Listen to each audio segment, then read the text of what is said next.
Hello, it's time to trend those wonderful words that everybody is tired of saying repeatedly. This is not a time for late OP. This is time for early topi. This is a time not for chawal roti. This is a time for love and understanding.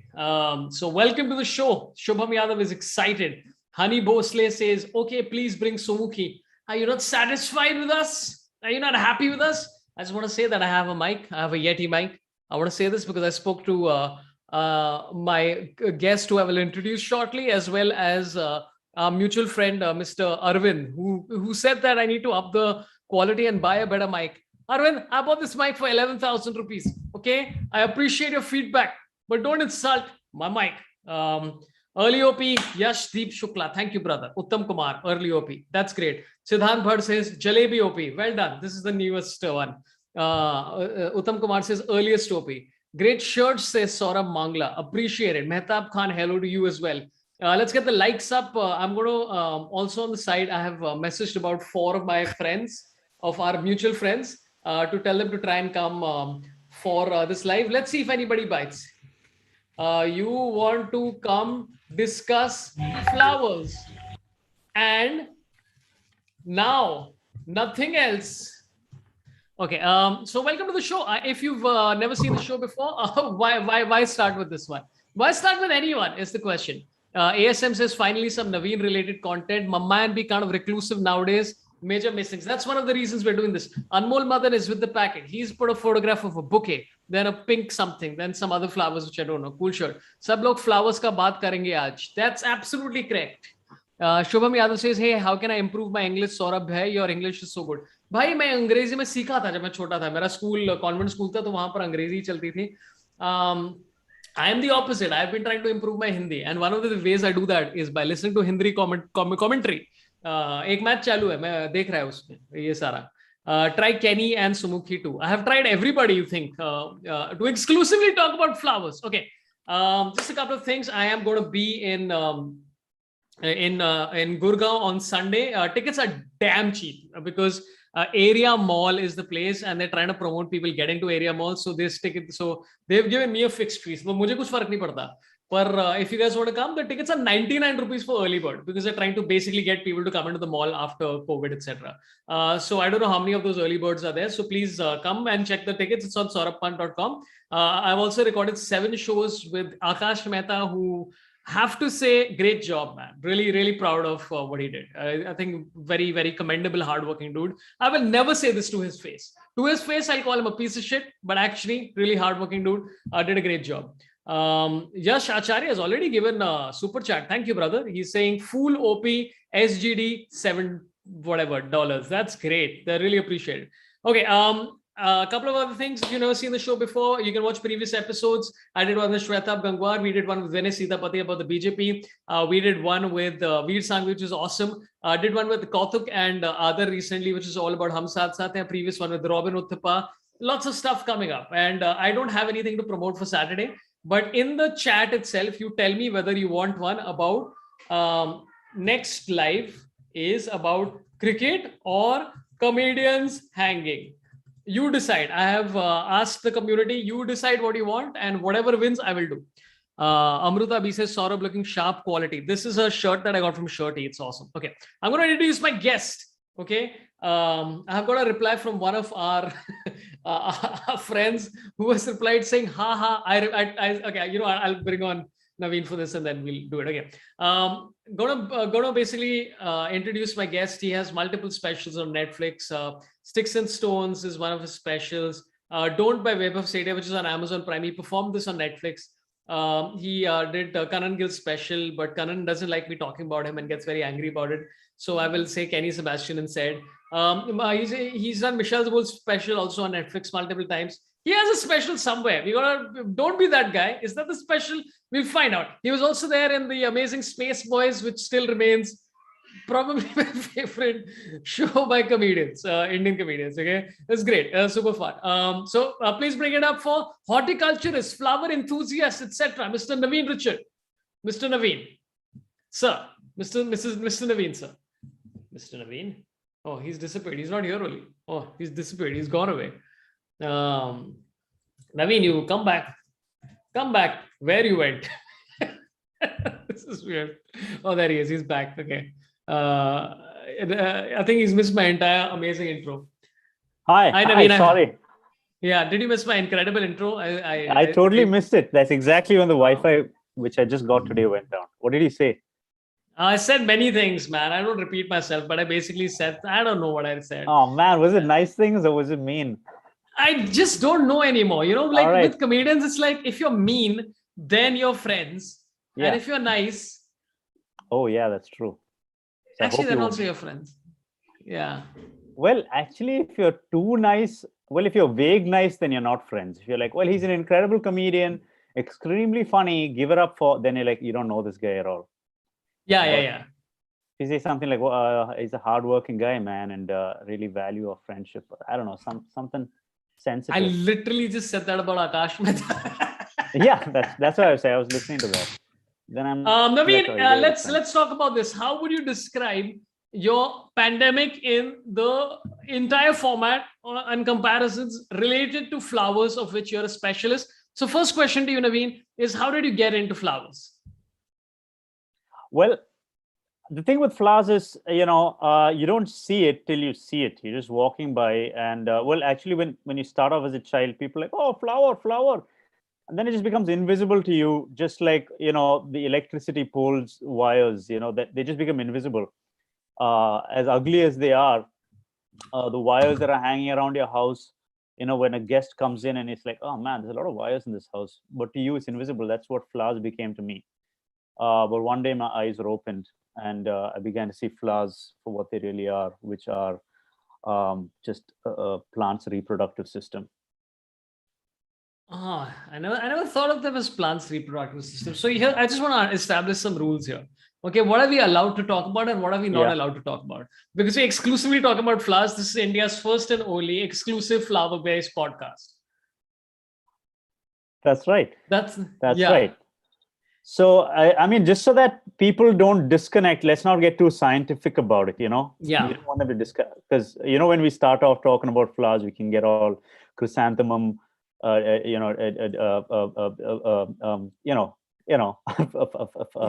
chrysanthemum dandelionus, or some, and people are like, whoa, whoa, yeah, can you just call yeah, it by its name, which is rose? We're like, all right, so we'll just yeah, stick yeah, to the yeah. common parlance. Yeah, chrysanthemum is rose. This is popular knowledge. Yeah, Yeah, listen. Okay, so here is okay. Here's where I'm trying to understand. Okay, we're talking about flowers exclusively. Just want to tell everybody this is going to be all about flowers. Don't be surprised if we talk about flowers. But here's the thing: there's many things connected to flowers, right? exactly. For example, trees, plants, bees, Yeah. cricketers called Andy Flower, Grant Flower, his Hmm. brother. People who are just idiots, like fools, as we already like. There was some guy who gave a super chat saying exactly foolery.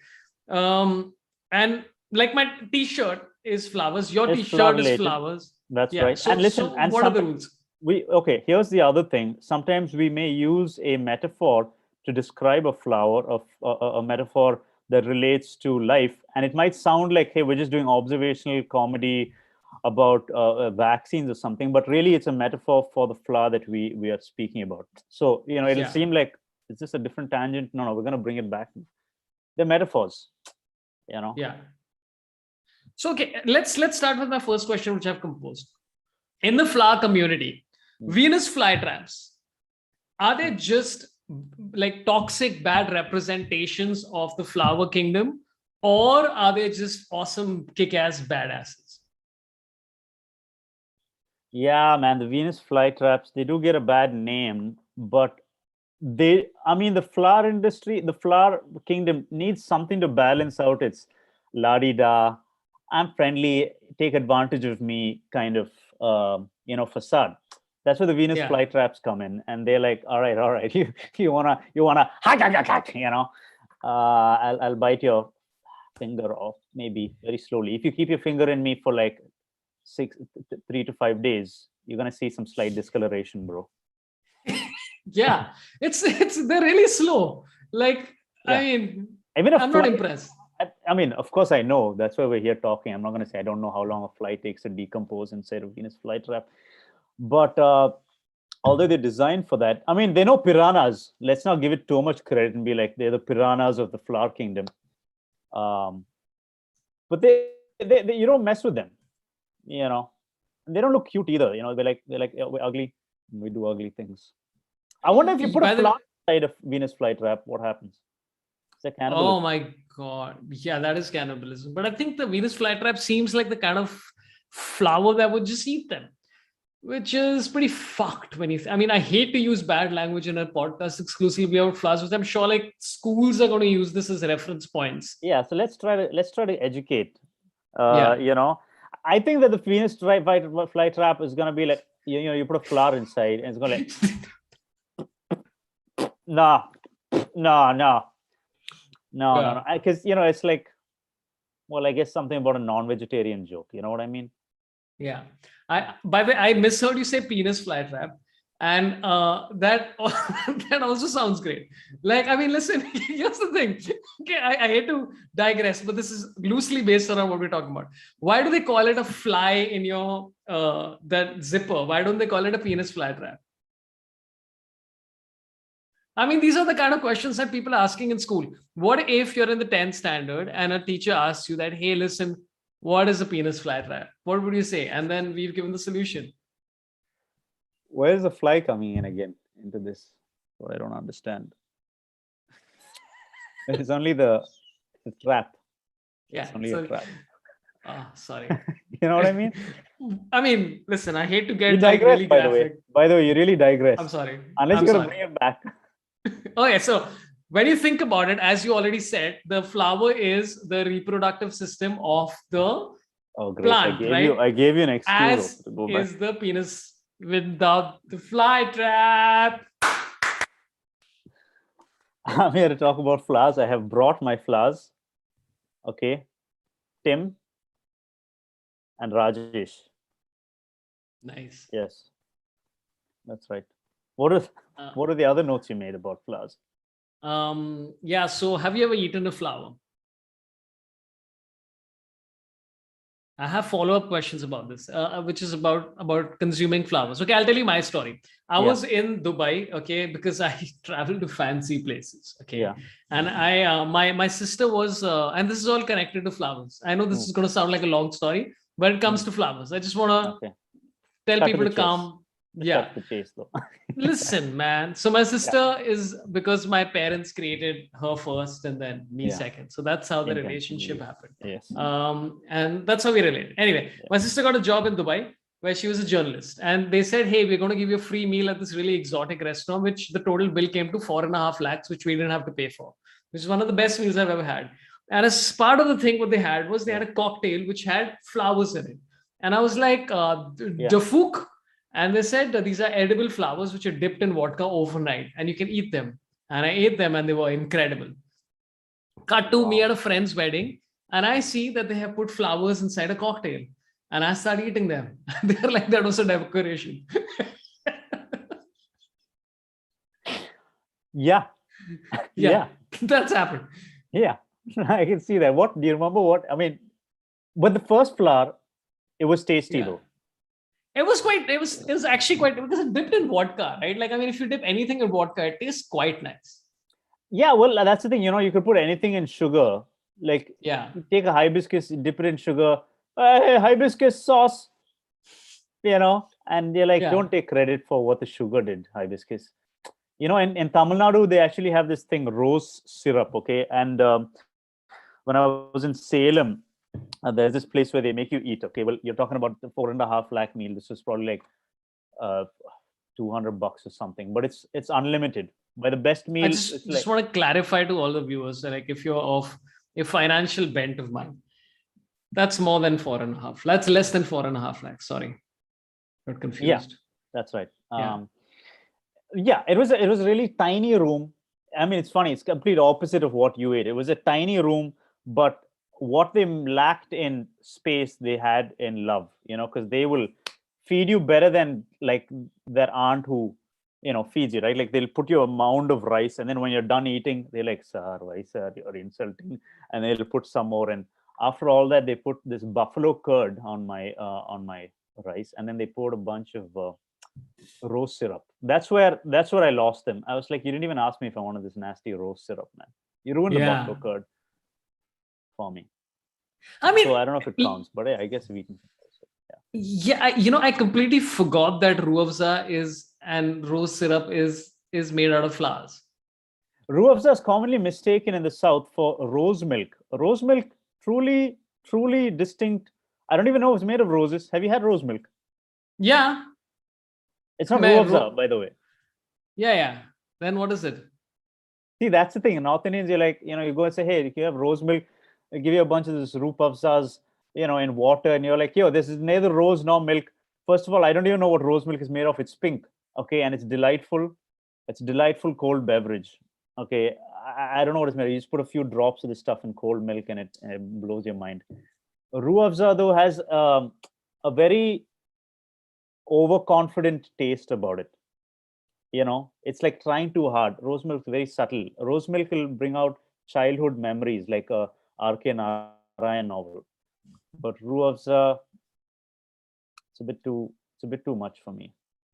Yeah, I mean, listen, I don't like to typecasting North Indians like this. So even I'm going to do a diss about South Indians. Hey, South Indians, Tell me. Why are you so down there? I don't know. Somehow when a South Indian does it, it flies. But a North Indian does it, they're like, well, can we cross this line? And I'm like, Yeah. Well, it's literally so South Indians like talking about North Indians, it's literally punching up. Yeah, it is punching up. Thank you so much. Thanks a lot. Thank you. Yeah, because it's directionally also, and I mean, then we're gonna lose the flower tangent. I could get into it why South Indians sorry the pond and stuff, but so that was so I've completely forgotten about rose milk. I found Roux Afza like when I was a kid, I used to find Roux Afza really delightful, and then I slowly started finding it. Okay, so here's the question, okay, which is that I've also eaten a genda fool. Means that yellow color flower, is it marigold? Wait, marigold? Let's see, genda fool. Sunflower. No, it's not sunflower. It'll tell you what it's called. What is genda fool in English? Wow. The first thing that comes up is, what is genda fool controversy? Oh, okay. So that's what. So rapper Badshah was caught off guard with plagiarism accusations against his new single Genda Fool, which is with regard to Ratan Kakar's Bengali folk song Boro Lokar Bitilo. I mean, neither of those sound. Classic. Yeah. Okay, wait. Let's see. Genda Fool in English. Here we go.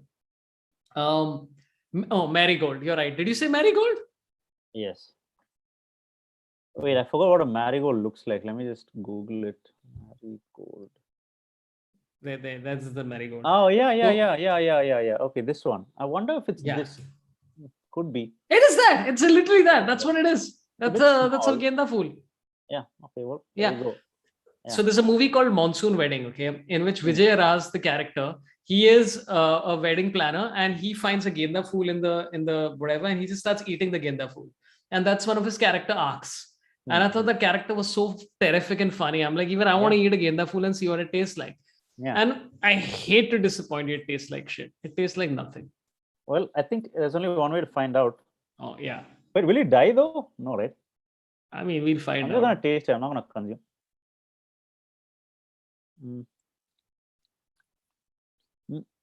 I need some sugar. Yeah, that's what it is. Okay, we got to take a few chats that have popped in, and then I got to talk about. Yeah, go for it. Yeah, and then I got to talk about Nectar, because that's something that's there. We have Priya Prakash who says, super chat for today's cute guest. Oh, thank you so much. That's so nice of you. Thanks. Oh, yeah. We have Kaustubh Balera who says, flowers, nature, butterfly, nature, Naveens best IGTV video, Sorabh OP, Naveen OP. Oh, nature, wow, that one. Yeah. Oh, thanks, man. Thanks. By the way, I know this is a digression, but I absolutely lost it at watching one of your old videos where you look through a binocular and you say, a common crow. Yeah. There's a story behind it. I used to be a bird watcher. If the topic was birds, well, I would still be a little clueless, but yeah. So I will allow this digression because birds are connected to flowers. Yeah. Yeah. Hummingbird. Hello. Good morning. Yeah. So when I was in like sixth standard, I used to be a bird watcher. In the sense, there was a bird watching club. And one day, our school hosted the Salim Ali bird watching quiz, inter school quiz competition.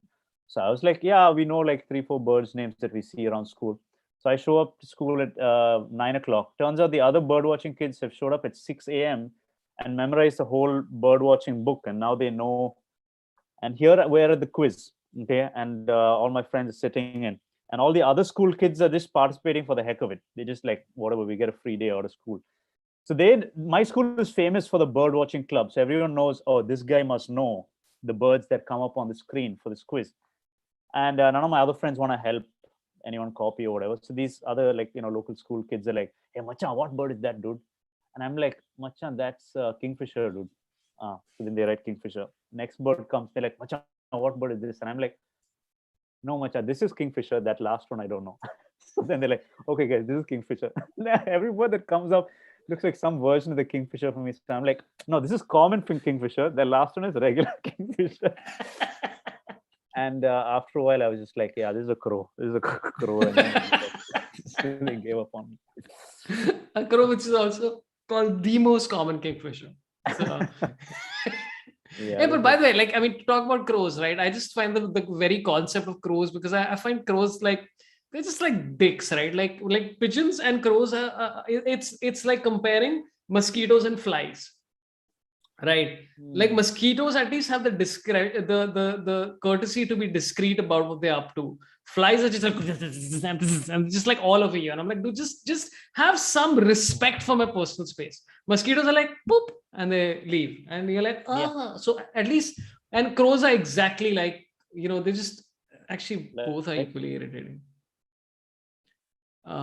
wait, let But me you, think about this. yeah, Yeah, please think about it. definitely mosquitoes are very, very annoying. I don't know what purpose they serve. Flies, well, I don't know, do they clean up dung? I'm not sure, but they're harder to catch though. In that way, flies are more annoying. They're almost impossible to catch. I don't know if you ever caught a fly. I've caught many mosquitoes with my hand, and it makes you feel very good with your reflexes. For No, that much, I will. I've got many flies. I have a pet in my house. It's a Venus flytrap. Catches a lot. It comes and throws it at me like an offering, like Dude, cats Venus do. flytraps must be good at catching fly. I mean, because we, Yeah, if any credit to Venus flytraps, it's very hard to catch a fly, but Venus flytrap seems to be doing a good yeah. job at So I it. think the key is to learn from the Venus flytrap and just sit like this, and eventually a fly will come. And you just sit like this in your house for like 1 hour. You just sit. Yeah, put some honey in here, or some dung, or Yeah, some poop. yeah, Don't wash your hands after you poop, and then you sit like this. Sit like this at the toilet after you yeah, washed, yeah, and then just wait. yeah, And then if you miss it, you got to wait another 3 years. That's the worst part. yeah, But, yeah. uh, But also, I mean, I know this is a diversion once again, but like, you gotta give credit to flies to have such a diverse palate. Like, they like dung and honey. I mean, very few creatures would, like, who are bigger than a microbe, would have such a diverse palate. Like, if I asked you, hey Naveen, what do you like to eat, and you mm, said hibiscus dipped in sugar mm, and shit, mm. Yeah, you know. you're right. Yeah, I'm just really good like survivor man, or I don't know, or I don't have taste buds, and so I just lie. I lie about it. Yeah, I like wood. Bottle I've eaten is nice, right, guys? Bottle guys. You mean bottle god? Yeah, that also tastes. Bottle god tastes like chicken, right, guys? The guy was nervous that someone's gonna figure out I can't taste. Keychain, keychain, anyone? Like, this guy who's trying to hide that he doesn't have, like, it's such an easy thing to hide. Right? Like, it's like Naveen is just eating sawdust in a corner. He's like, I was eating wow. some tiger balm, guys, the other day, and I was like, wow, where have you been all my life? Tiger balm? Okay, so to come back to flowers, have you ever sucked the nectar out of a flower? Oh man, this is the one I wish I'd gotten it. There's this tiny, cute banana leaf.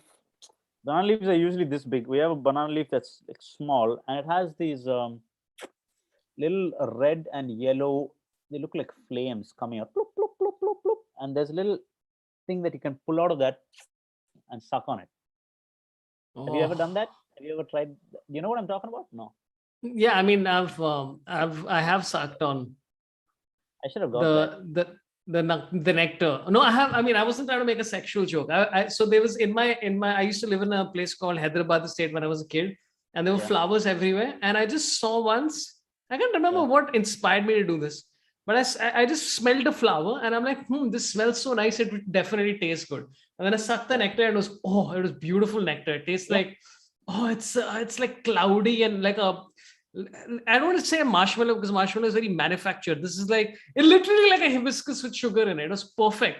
It And was then I perfect, tried that right? with Yeah. it was perfect. Then I tried that with two other flowers and they were very bad. Well, you know what? Here's what I don't get. I'll pay 10,000. Well, I won't pay that. It's ridiculous. People are starving, but someone should charge 10,000 bucks for a nectar juice. Do it. Take the effort. Collect a bunch of nectar. I don't know. Let's see how this is where the butterflies go. Pure nectar juices and more. There's a thing in Thane West in Mumbai. But what is a nectar juice? Is nectar better than juice? Ooh, this is a good question. Is nectar better than? Should you drink fruit juice or fruit nectar? Fruit juice, when 100% pure, is healthier than drinking fruit nectar. So sorry. Who said? So sorry. Who's this guy, dude? Come on. Butterflies look pretty healthy to me, dude. Yeah. They're so light. We get some beautiful butterflies coming in for the flowers as well when it's flower season. And but yeah, man, when I that nectar of the banana tree, it's not the usual banana tree. That is heavenly. It's just you only get a drop. So you really got to savor it, you know. Yeah. But man, yeah. but imagine for a butterfly that comes and lands on this, okay? Imagine a butterfly comes and lands on this. This must be like drinking one full-on liter of chiku juice, dude. Imagine drinking a full liter of chiku juice. I'd fly, dude. Yeah. I'd fly pretty far off for like. Yeah. You feel like butterflies have, I mean, I never realized how good butterflies have it. That's a lot of nectar to suck. But hummingbirds also suck nectar. Butterflies suck nectar. Bees what are bees also suck nectar? Or they just fucking around and rubbing their ass into as a flower. They suck it out of their mouth, but they poop it or they vomit it out back into the honey. And we basically eating, bee vomit. But yeah, everyone knows that. So basically, it's not so unusual for the fly to like honey and dung. First of all, I don't know about this flies liking honey. It's bees like honey. I don't know about flies liking honey thing. I went with it, but I can't betray the truth that I know in my heart about flies and honey. Yeah. Maybe it's true. I'm not going to stand by it. I'm not going to stand by this statement. Yeah. Okay. Okay.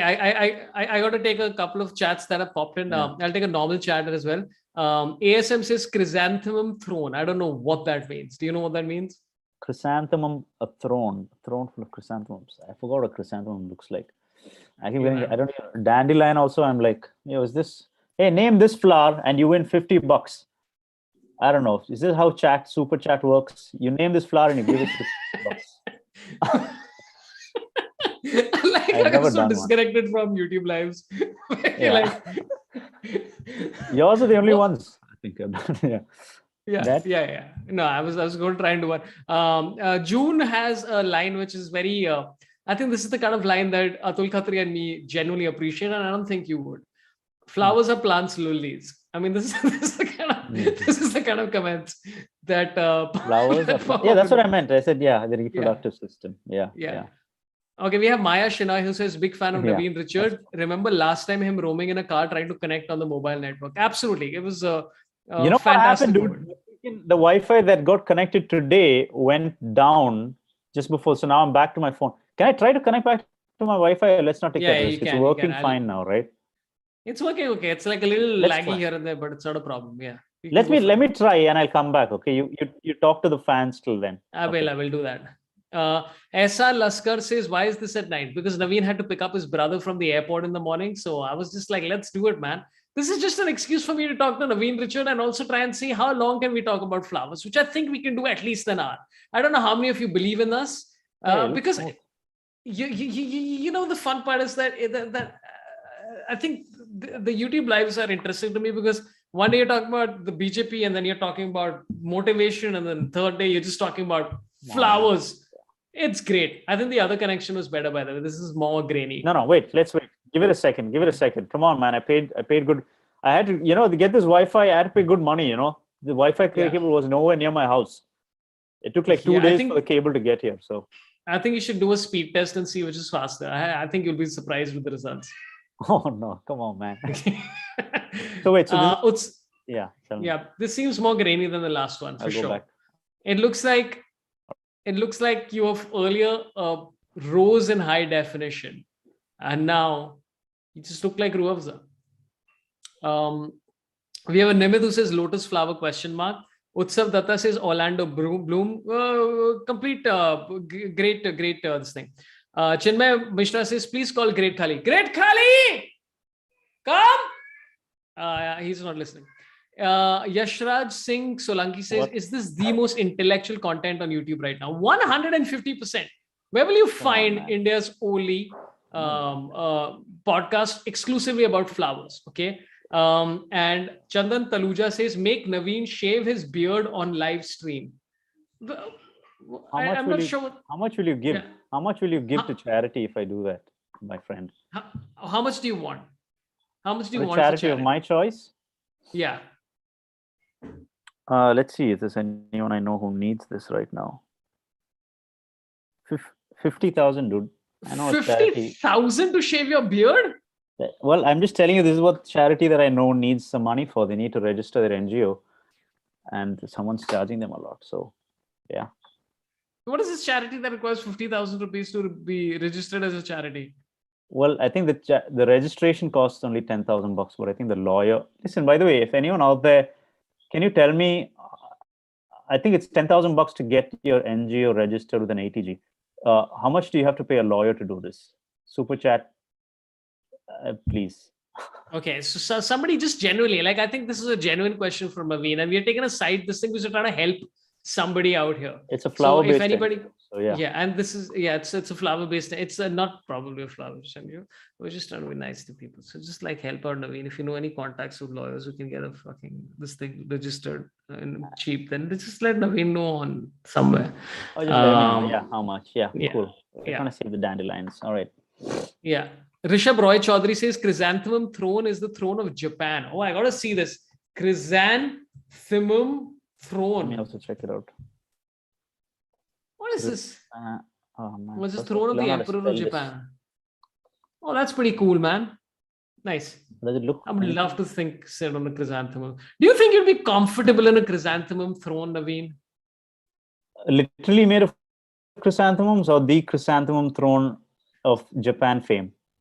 I think it's just shaped or some inspiration of the chrysanthemum throne. I don't think it's an actual chrysanthemum. I'm thinking generally these thrones look like you have to sit all upright and all, dude. Yeah. If I was king, I'd be one of those sitting back with my leg up kind of. Yeah. There's no grace there. I mean, you'd be dethroned pretty quickly. Somebody will come and murder you in a week, saying he's bringing disgrace upon our country. So. Yeah, if I was a king, just murder me. I can't take this shit. It's too much. You could just step down. Yeah, but then you'll be arrested by the next king or queen, and then you'll be behind in the dungeons and shit. So it's endless. It's endless. Yeah. I've thought this through, man. It's the thing, right? If the zombie outbreak happens, I think the way I'd like to go, people say that I want to become a zombie instantly or kill myself. I would literally be like the person who sacrifices. That's my goal. I would take a bomb, go tempt all the zombies, and then explode and get at least 30 zombies out. I think that's the right way to go. Yeah. Okay. So, what if you didn't have a bomb, but you were bitten by a zombie? Dude, I mean, then you're done, right? You're bitten by a zombie, you're done. You're just done. There's nothing you can really do. And zombie, by the way, we're connecting zombies to flowers once again. One of my favorite bits in Plants vs. Zombies was the sunflower, which used to give you power to buy other such things. I don't know how many people have ever played Plants vs. Have you played Plants vs. Zombies? Yeah, for a few minutes, yeah. Yeah. So that's what I'm talking about, man. Well, I mean, We're going to speaking of come. Yeah. zombies Go and ahead. plants, there is this movie called The Happening by M. Night Shyamalan, which Yes. is what happens with the basically movies about, well, mother, well, nature, trees start secreting something into the air that makes people commit suicide. It's No, they like, die instantly. no, they don't die instantly. Like it's very, well, it's M. Night Shyamalan. If they just died, then there would be no drama. Like people walk That, off buildings or drive their cars into trees and things like that. It's very, I think it was I've Matt seen that Damon or happening. I thought it was just that they just die. no, dude, they start falling off buildings, Oh. and like Matt Damon, I think, was in it, and I could tell he was not invested in the movie. Yeah, it was Mark Wahlberg. That's how invested he was. Mark He couldn't even Wahlberg. play the role of Matt Damon properly. Sure, okay, cool. Yeah. I just checked. I just googled. I remember seeing that movie. Yeah. Oh, but that's a great premise, dude. Like now that you mentioned that it's a great premise of people committing suicide because of the trees, that sounds like a great premise, and he just pretty much didn't do well in that movie. So it wasn't a good movie. Yeah, I think it was him. If he had just sold it a little bit better, and Yeah. it's like people are trying to run away, but you can't see this invisible, whatever pollen that they're sending and all that. Yeah. Yeah. So okay. I'm going to take this last chat and then we got to talk about the Lotus. Okay. Diptish Bose says that this is a super chat once again. Thanks a lot, brother. This is clearly the most cerebral discussion happening anyway. I love it. Been watching Naveen since Urban Solace open mics eons ago. Bangalore represent. Thanks for this, Sorabh. There you go. That's This is, crazy. Urban Solace, man. That is a OG fan. Have you performed at Urban Solace? yes, I think The so. womb of Bangalore comedy scene. One of, Yeah. Yeah, definitely one of the wombs. It's like a small, tiny, this hardly a mic. It's just a corner. You got to stand in a corner, and then maybe like 10 people can fit in there, or 7 people who drink wine. I've not performed. I don't perform for anything less than 400 people. That's true. That's As true. a It's rule. punt. Just refuse. Just don't do it. Well, I mean, I have my. I saw you. Yeah, you were performing in front of like a few thousand at least. Yeah, that's my minimum. 400 is my minimum. Maximum is True story. 12. True story, yeah. Yeah. That we've discussed this amazing story before. Yeah. Akhil Pisharodi says Wilbur left Naveen for Mumbai and now he's bird watching. Wilbur, what's his name? Sargunaraj. Yeah. Is he a friend? Yeah, we're great. We're good friends, man. Oh, you didn't know I acted in his movie? I acted in his movie and everything. First of all, we're good friends now. Dude, Wilbur Sargunaraj, I was the biggest fan, okay? And then one day I heard that he was auditioning for a movie. So I went and auditioned for like the part of an extra, but then I got like the part of the, supporting lead or whatever. And we got to know each other, and I got to know his family, and I've stayed in his parents' old age home where there's a nice lady who feeds a parrot with her mouth. It's crazy. And I watched Lion King in his house. And I talk to him pretty often. Yeah. This is a real thing. This is all real, what you just said. Because I'm lost at the very concept of auditioning to be an extra, because that would just involve that's how big of a fan I was. And I am, that's how big of a fan I am. What is being it? in a corner and go like not that much. Not so extra. Don't be so extra. Yaar. Bassa. What's the opposite of the word extra? Less. Okay, this is the last diversion we are going to take before we get back to talking about flowers. Yeah. Okay, have you seen Modern Family? Well, if you're not talking about flowers, at least wear a flower, and then we'll come back to flowers. We'll come back to flowers. This has been pissing me off for 3 days. Okay, so we have Sofia Vergara, who's one of the most gorgeous human beings in the world. Okay. And she's with this guy who just looks like a really, like, not even like a fit white dad. Like, he just looks like, right? And I'm like, this is really this is grossly unlikely. Are you upset with the casting or the, or the writing? Like, how could? I mean, I didn't really enjoy that character much. I thought it was very annoying. But also, I just found it so highly unrealistic. Like, I'm not saying that older guy, but like it's just, and again, I'm not judging people for marrying old people or whatever. It just seems so unlikely that the pairing. It just seems because there's nothing redeeming about that character. He was a dick. He maybe he was rich, but I mean not that much. Yeah. So Yeah. what is the redeeming? I'm There's like, no what charm. is? Well, there's an Yeah, episode that deals with this, by the way, Saurabh. Where of course she always feels guilty that people are calling her a gold digger, and she right. says, "No, I genuinely love him." But I still didn't believe it, even when she said that. She's like, "I think there was some gold, but some love also, which we can't see." Because there are such pairs that exist, which is a woman that marries a man just purely for his money, and she came from South America, so she was really in need. She must have been desperately in need. Maybe he showed her some kindness, and people are different when they're with their loved one, so he might have been very different when he's just Yeah, with okay, her. you've solved it. I think I agree. You know what? Whatever pairing you have, as long as you're happy, I don't care. Even in a fictional scenario, just do it. And you know what? I'm just saying. All I'm saying is that you know what this bullshit about like criticizing.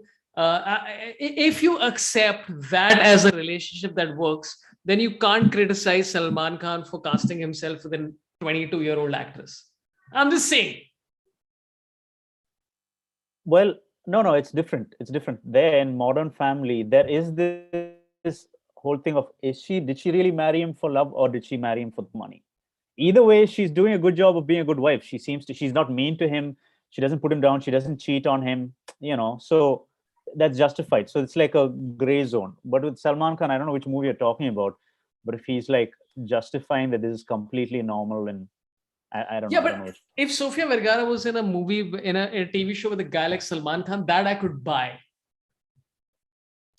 Man, Then I could, what world are you but living in, man? There are people who come from with really poor backgrounds, who, first of all, the age. Yeah, the age is there. First of all, people marry with this huge age gap in life.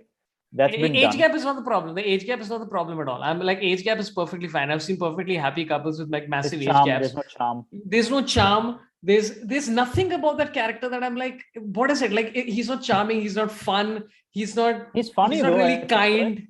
When he's like a It's just like there's quippy, nothing about I don't that know. character. I don't get it. There's nothing redeeming about that character, so I just find it very irritating. I get pissed off every time I watch that show because of that. Okay, well, I'll tell you why I think they cast him instead of another guy. I mean, I didn't fully understand it, but then I do know that he was the lead in a popular sitcom back in the Yeah, 90s or the 80s. So I said, yeah. oh, let's get that guy in. Yeah. Yeah. Okay, so Harsh Shrutar has put this 17 times and he's deleted his messages. You don't need to delete the message. You're perfectly within your rights. He says, "I love you, Saurabh, but Naveen Prabhakar, you're the best." That's good for both of us. You don't need to Hey, delete your thanks. message. That's nice. That's my middle name. Yeah. My middle name. Okay. Okay. This is Costa Bhalerao has stepped in with an incredible question. This is a great question. Yes, please. People keep going on about cockroaches. People keep going on about things that would survive at the end of time. Will flowers survive a zombie apocalypse? Oh, a zombie apocalypse. Yeah, definitely. In fact, they'll thrive in the wild, without humans having to bother them. Of course, I don't think that it'll be a zombie apocalypse. I think it'll be an environmental disaster that comes before a zombie. Well, if it's a zombie apocalypse, yes. But the way things are going, the natural disasters, probably not, man. They're gonna wilt pretty quickly. Pretty quickly. Yeah, which is good. At least we're done. The Like at least we flowers? don't have to suffer. You're talking about human beings or flowers? Oh, if you're talking about human beings, no, we will have to suffer. We will have to Oh, suffer. but Trust me, flowers. we'll have to. Why do you think everyone's trying to run away to Mars so desperately, so fast? Yeah. I mean, It's it's not like, too fast. Elon Musk. I'm like, okay, hey, what's the hurry, man? What are you trying to run away from? People are like, hey, where do you think technology will be like 25 years from now? He's like, I don't know. I mean, if we survive till then, I'm like, okay, Elon Musk. Okay, we see where you're trying to. We see what you get at. Everyone's trying to run away to space. Everyone with the money trying to get out of the atmosphere. Is that what you're trying to do? Okay, nice. Okay, cool. Listen, I'm not saying that this is a positive thing, but like imagine that they colonize Mars successfully and they have like 10,000 people and like a million people. And then Mars has a nuclear bomb go off before Earth. Like, that would be hilarious. Just imagine they invested all this time and they're the ones who lose their shit first. And And Earth people is be just laughing like, as loud as they can from Earth, like ha ha, rolling up papers. Ha! Yeah. it's just a really long paper. Like they've got all the origami experts from Japan just to create a really long. Yeah. Okay, this is a question which I've been Yeah, wanted we'll to at ask. least, yeah. Yeah, I've been wanted to ask you this, and Yeah. I thought about this. I've got my answer ready. Which is your favorite flower? Oof, I mean, man. you have to choose. It has to be one. Yeah, yeah, yeah, yeah. Yeah, yeah, yeah, yeah, yeah. I don't know. The thing that come into my mind is the small, delicate white flowers. They kind of look like Oh, this, but they're much smaller and they're white, and they only have oh like my one, two, three, God. four, Yeah, four yeah, or yeah. five like petals. And they're Very, this small. They're literally this tiny. yeah, yeah, yeah, Yeah, yeah, yeah. Oh, that's a great answer, dude.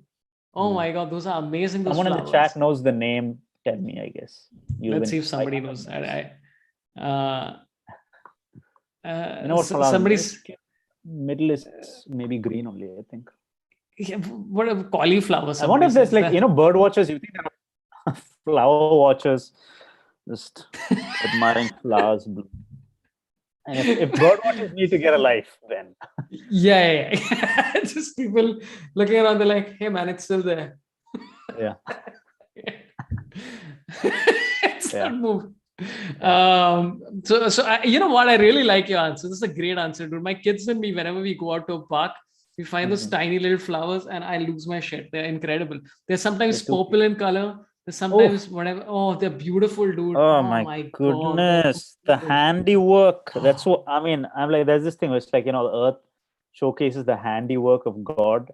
And I'm like, yeah, it's like, right. it's a, Yeah, who's yeah. making this cute stuff? Why does it have to be cute? That's what I say. Doesn't it have to Yeah, be so cute? yeah. Evolution theory, tell me why I find this cute. That's Imagine so you cute. die and then you go to God. That's your first question. And why is everything so cute? It's like what? I love you. Yeah, yeah. Costa Balera says it's the aboli flower. I don't think that's right. Anu Thomas says probably a daisy, right?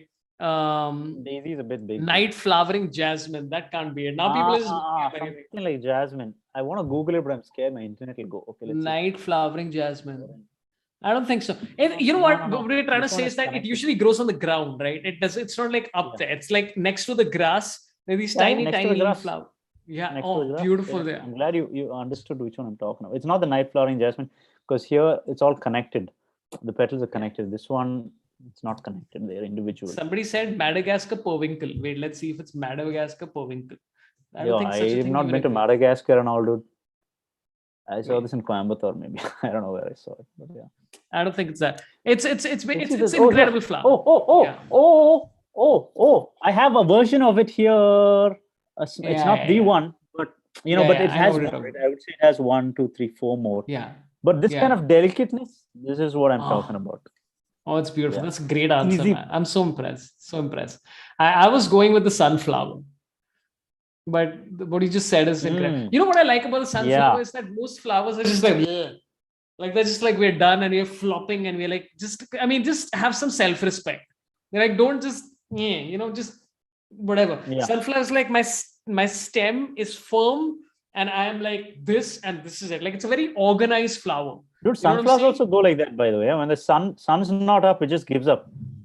The sun's Yeah, not but up. then that's It's the just case like for all of us. so If we don't depressed. get light in our life and we don't get Yeah. love, we all falter. But dude, we've gotten around to be like, okay, yeah, plants are living things. Okay, I Right. mean, plants are the simplest things in terms of structure, and it took us thousands of years to figure out. Oh, they're alive, dude. Oh wow, it took us It took us that long to figure that out, man. What else can we be wrong about, huh? So now there's this book called The Secret Life of Trees. Okay, and this one whatever the forester in Germany who spent time studying trees, and he talks about how trees, if they're from the same family, let's say this one tree has dropped its whatever fruit in one forest, that same family, they have a better chance of surviving than if you take this one tree and plant it in another place. Because when they're all together underground with their roots, it's actually on the roots that are connected, but one root of one tree is connected to another root of another tree by a fungal network. Okay, and this fungal network shares sugar and stuff, one tree to another. So if one tree is like low on sugar, this tree can send it sugar and nutrients through this fungal network to the other tree. A dead tree stump can be given life again from its family members. This is the kind of, and this is just the surface. This is one guy who's figured this out. I mean, this is incredible that across species, across living things, you always borrow sugar from your neighbors. That's what we get paid to do what we do, man. Yeah, man, we did it. Hey, this is a new character. I was like, hey, guys, we did it, man. We did it, guys. Don't be so surprised. What? Listen, you think you could believe in me? I did it, man. I brought it back, dude. You didn't believe in me, but I brought it back, dude. I brought it back, man. You were like, are these guys going to talk about flowers? But yeah, so I like the sunflower. But I like your answer, whatever the thing is called. Nobody seems to have an answer in the chat. It's called Mycelium network. You know what? You guys are just making me Google shit now. Mycelium network problem. Mycelium network document. Oh, that's that. Dude, you know what this is about? So there's a book called Ender's Game, right? Which is the first book. And then it comes to basically about them colonizing and all that kind of stuff and finding other planets across the neural net. I've forgotten the network, whatever. And then they show up. The last book is called Speaker for the Dead, which is like one of my favorite sci-fi books. Don't just, before you read these books, just don't Google the author's opinions on gay marriage. Just don't do that. That's all I'm saying. Just enjoy the books as separate entities and ignore the fact that he doesn't think gay marriages should be a thing. Just ignore that part if you can. It's a stupid opinion here, a ridiculous opinion, absolutely absurd. But that book had an entire thing, and this has been repeated across even like shit like what's it called? That where are the blue aliens? What is it? Avatar. Yeah, it's about the tree. There's always a tree, and it's always got flowers, and it's always got all that shit. And it's always, and in Speaker for the Dead also, it's roughly the same. It's like the trees communicate through literally roughly the same thing that you just said. So instead of sugar from different this thing, they can talk to each other and all that. It's a great, phenomenal book if you can get that far. Yeah, well, I'm sure the trees have to communicate to share sugar, so they are talking in a sense. So that's why I'm like, flowers, do they talk, or what do they? I guess it just comes down to consciousness, which of course, it's just about consciousness. They live, but consciousness is another thing. Yeah. You think if somebody like how Bose was the one who figured out that plants are living things? Is that what he figured out? Or did he figure out that plants can feel pain? What did he figure out? Really cool sound systems, Bose like plants. Them really small speakers but loud sound. Bose strongly believed that plants had a sensitive nervous system, not unlike that of animals, and their responses to external stimuli could be recorded and measured. And that's what he did. And I think that's why didn't he get the Nobel Prize or something? Plant perception. Jagdish Chandra Bose is the one I'm talking about in 1900. But so suppose if people were to find out that not only do plants have feelings and flowers have feelings, but they can communicate and that they're living beings with conscious thought, do you think people would still eat them? Yeah, I think so. Oh, well, no, not conscious thought. That's the thing, dude. I mean, I'll pose a pretty difficult question. What it's going to get, it's like the thing about consciousness. You got to admit, everybody who says, well, consciousness and we're the same as animals, we just happen to get lucky.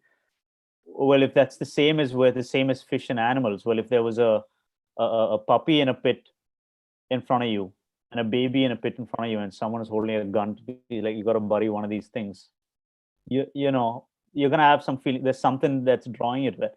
So the thing I would just go like, take the puppy, throw it on the guy, take the gun and shoot him or her, because women can also be psychos. So, because if you can't even eat plants, then what are you going to eat? Water? I don't think water. Let's just draw the line at water. Water doesn't have life. Okay, it's a thing. It does. It has microorganisms and stuff for that. Yeah, well, microorganisms have life. Unlike microorgasms, which is something I just had. Yeah, Jagdish Chandra Bose is a fascinating guy, man. Forgot about ASM says been drinking chamomile tea to be zen during COVID. Oh my god, dude! I've been having chamomile tea as well. Are you having chamomile tea? That's great. I heard it's good for upset stomach. I had it once. Yeah.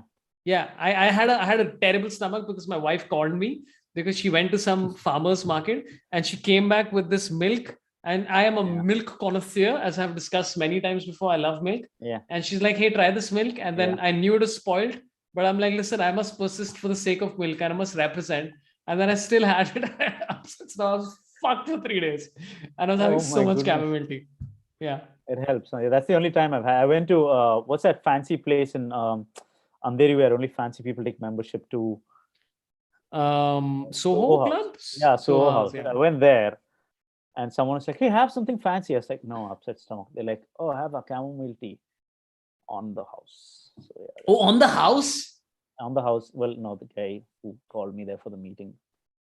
But I don't think I can. Can you appreciate the taste of these subtle?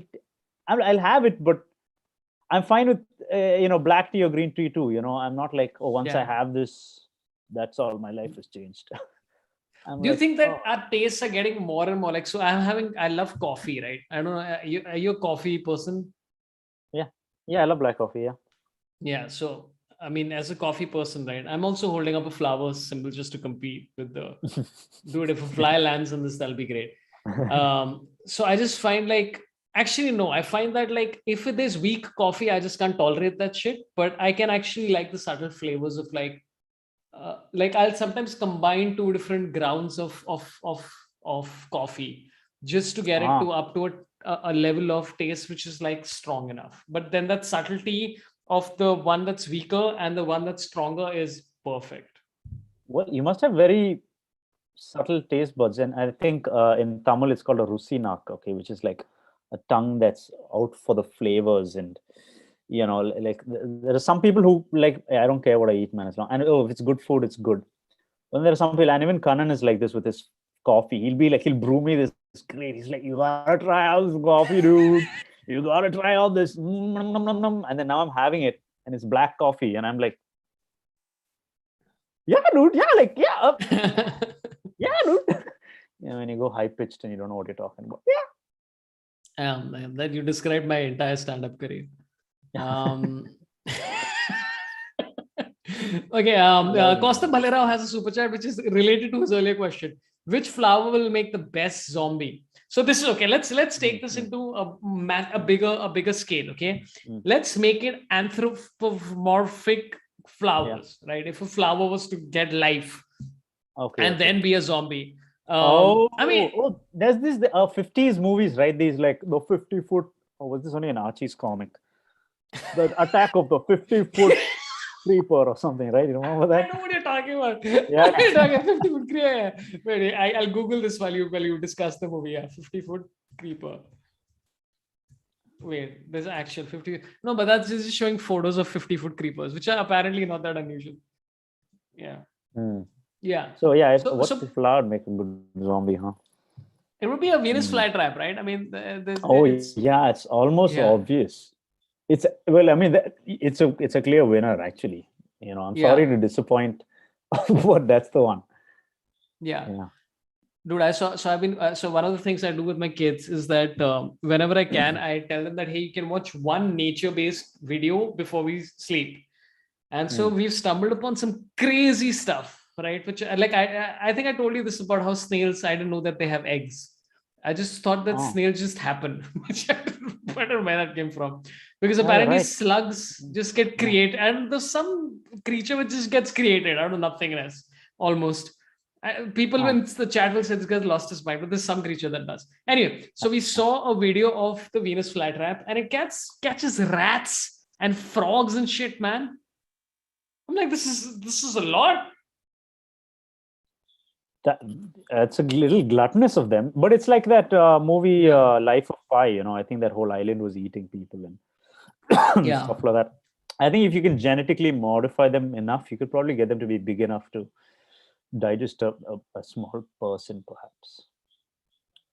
Yeah, Oh that'd be yeah, like, how long would that take to keep crossbreeding and get one that big? yeah.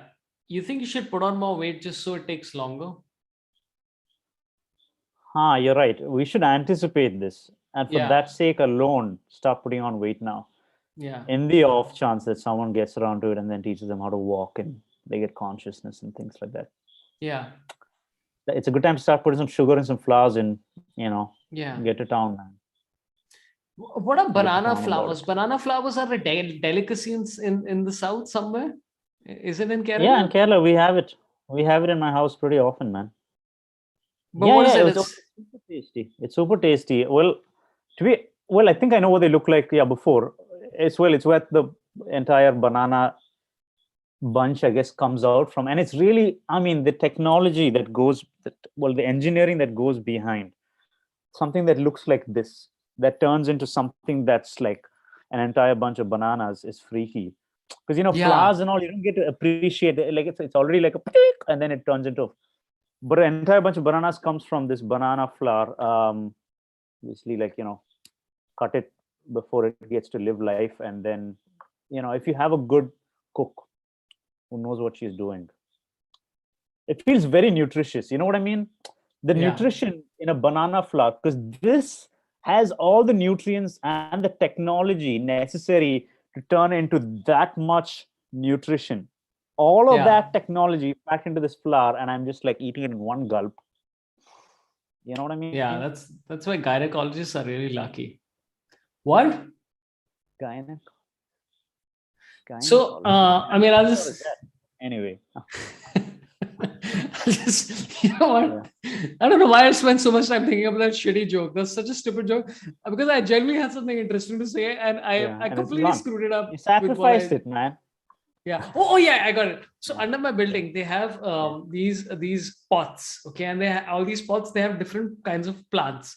Now I Mm, find this fascinating, and my kids find this fascinating mm, because and there's about 6 other kids in the building who also find this fascinating because I made them find it fascinating. And that's the mm. best part about kids is that you can just manipulate them into finding things which are actually fascinating, as opposed to like Yeah, things which are fascinating on the fucking phone, like I'm yeah, playing yeah, guns.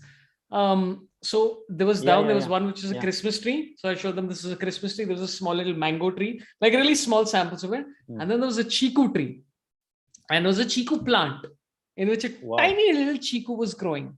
Next to Yeah. that, there was a tiny little flower, which I told them that, hey, this is going to become a chiku one day. And we are very excited because every second day we would fucking anticipate that this fruit, this little flower is going to become a chiku one day. And I'm genuinely excited about that. Like, this is fun. One Yeah. day we go down and the Chicos disappeared. I said, what the fuck, dude? So my watchman told me that one of the watchmen while passing by just went, I love this guy, dude. I Oh love my the goodness. it's a guy. I like, but that's what it's meant for. I mean, it's meant for you to enjoy it. As long as Please you come, enjoy the come. food. We have a chicory here. We can pluck it in season. So we'll plan your trip here around the chiku season, and you have a Yeah. long pluck it off. It'll be fun. Where are you? I mean, you don't have to tell me specific location, but like what's around you? What are the flora and fauna around you? Guava, chiku. Well, we just got a first bunch of rambutan. What is Rambutan is like rambutan? rambutan's like a spiky lychee. I mean, it's spiky on the outside. Inside Ah, looks like a lychee, tastes kind of like a lychee, not a lychee. Rambutan. That's rambutan. yeah. Oh, I like rambutan. Oh, it's great. It's like because it almost comes off like unlike a lychee, it comes off like you can take off the Like an top egg, and then you yeah. Oh, it's great. Oh, it's very nice. like that. That's Yeah, right. and That's just come. Yeah, yeah. it's very popular in Thailand. It feels like a Thailandy kind of fruit, not to be racist. It feels like something that comes from Thailand. Yeah, looks like that. Can you I be mean, that's a racist cute about fruit? racism. Do you think you can be racist about fruit? Yeah, if you take that Singaporean fruit, right, and Durian. Dorian, and be like, I don't know, somehow associate a Singaporean quality with it. You Ah, that way.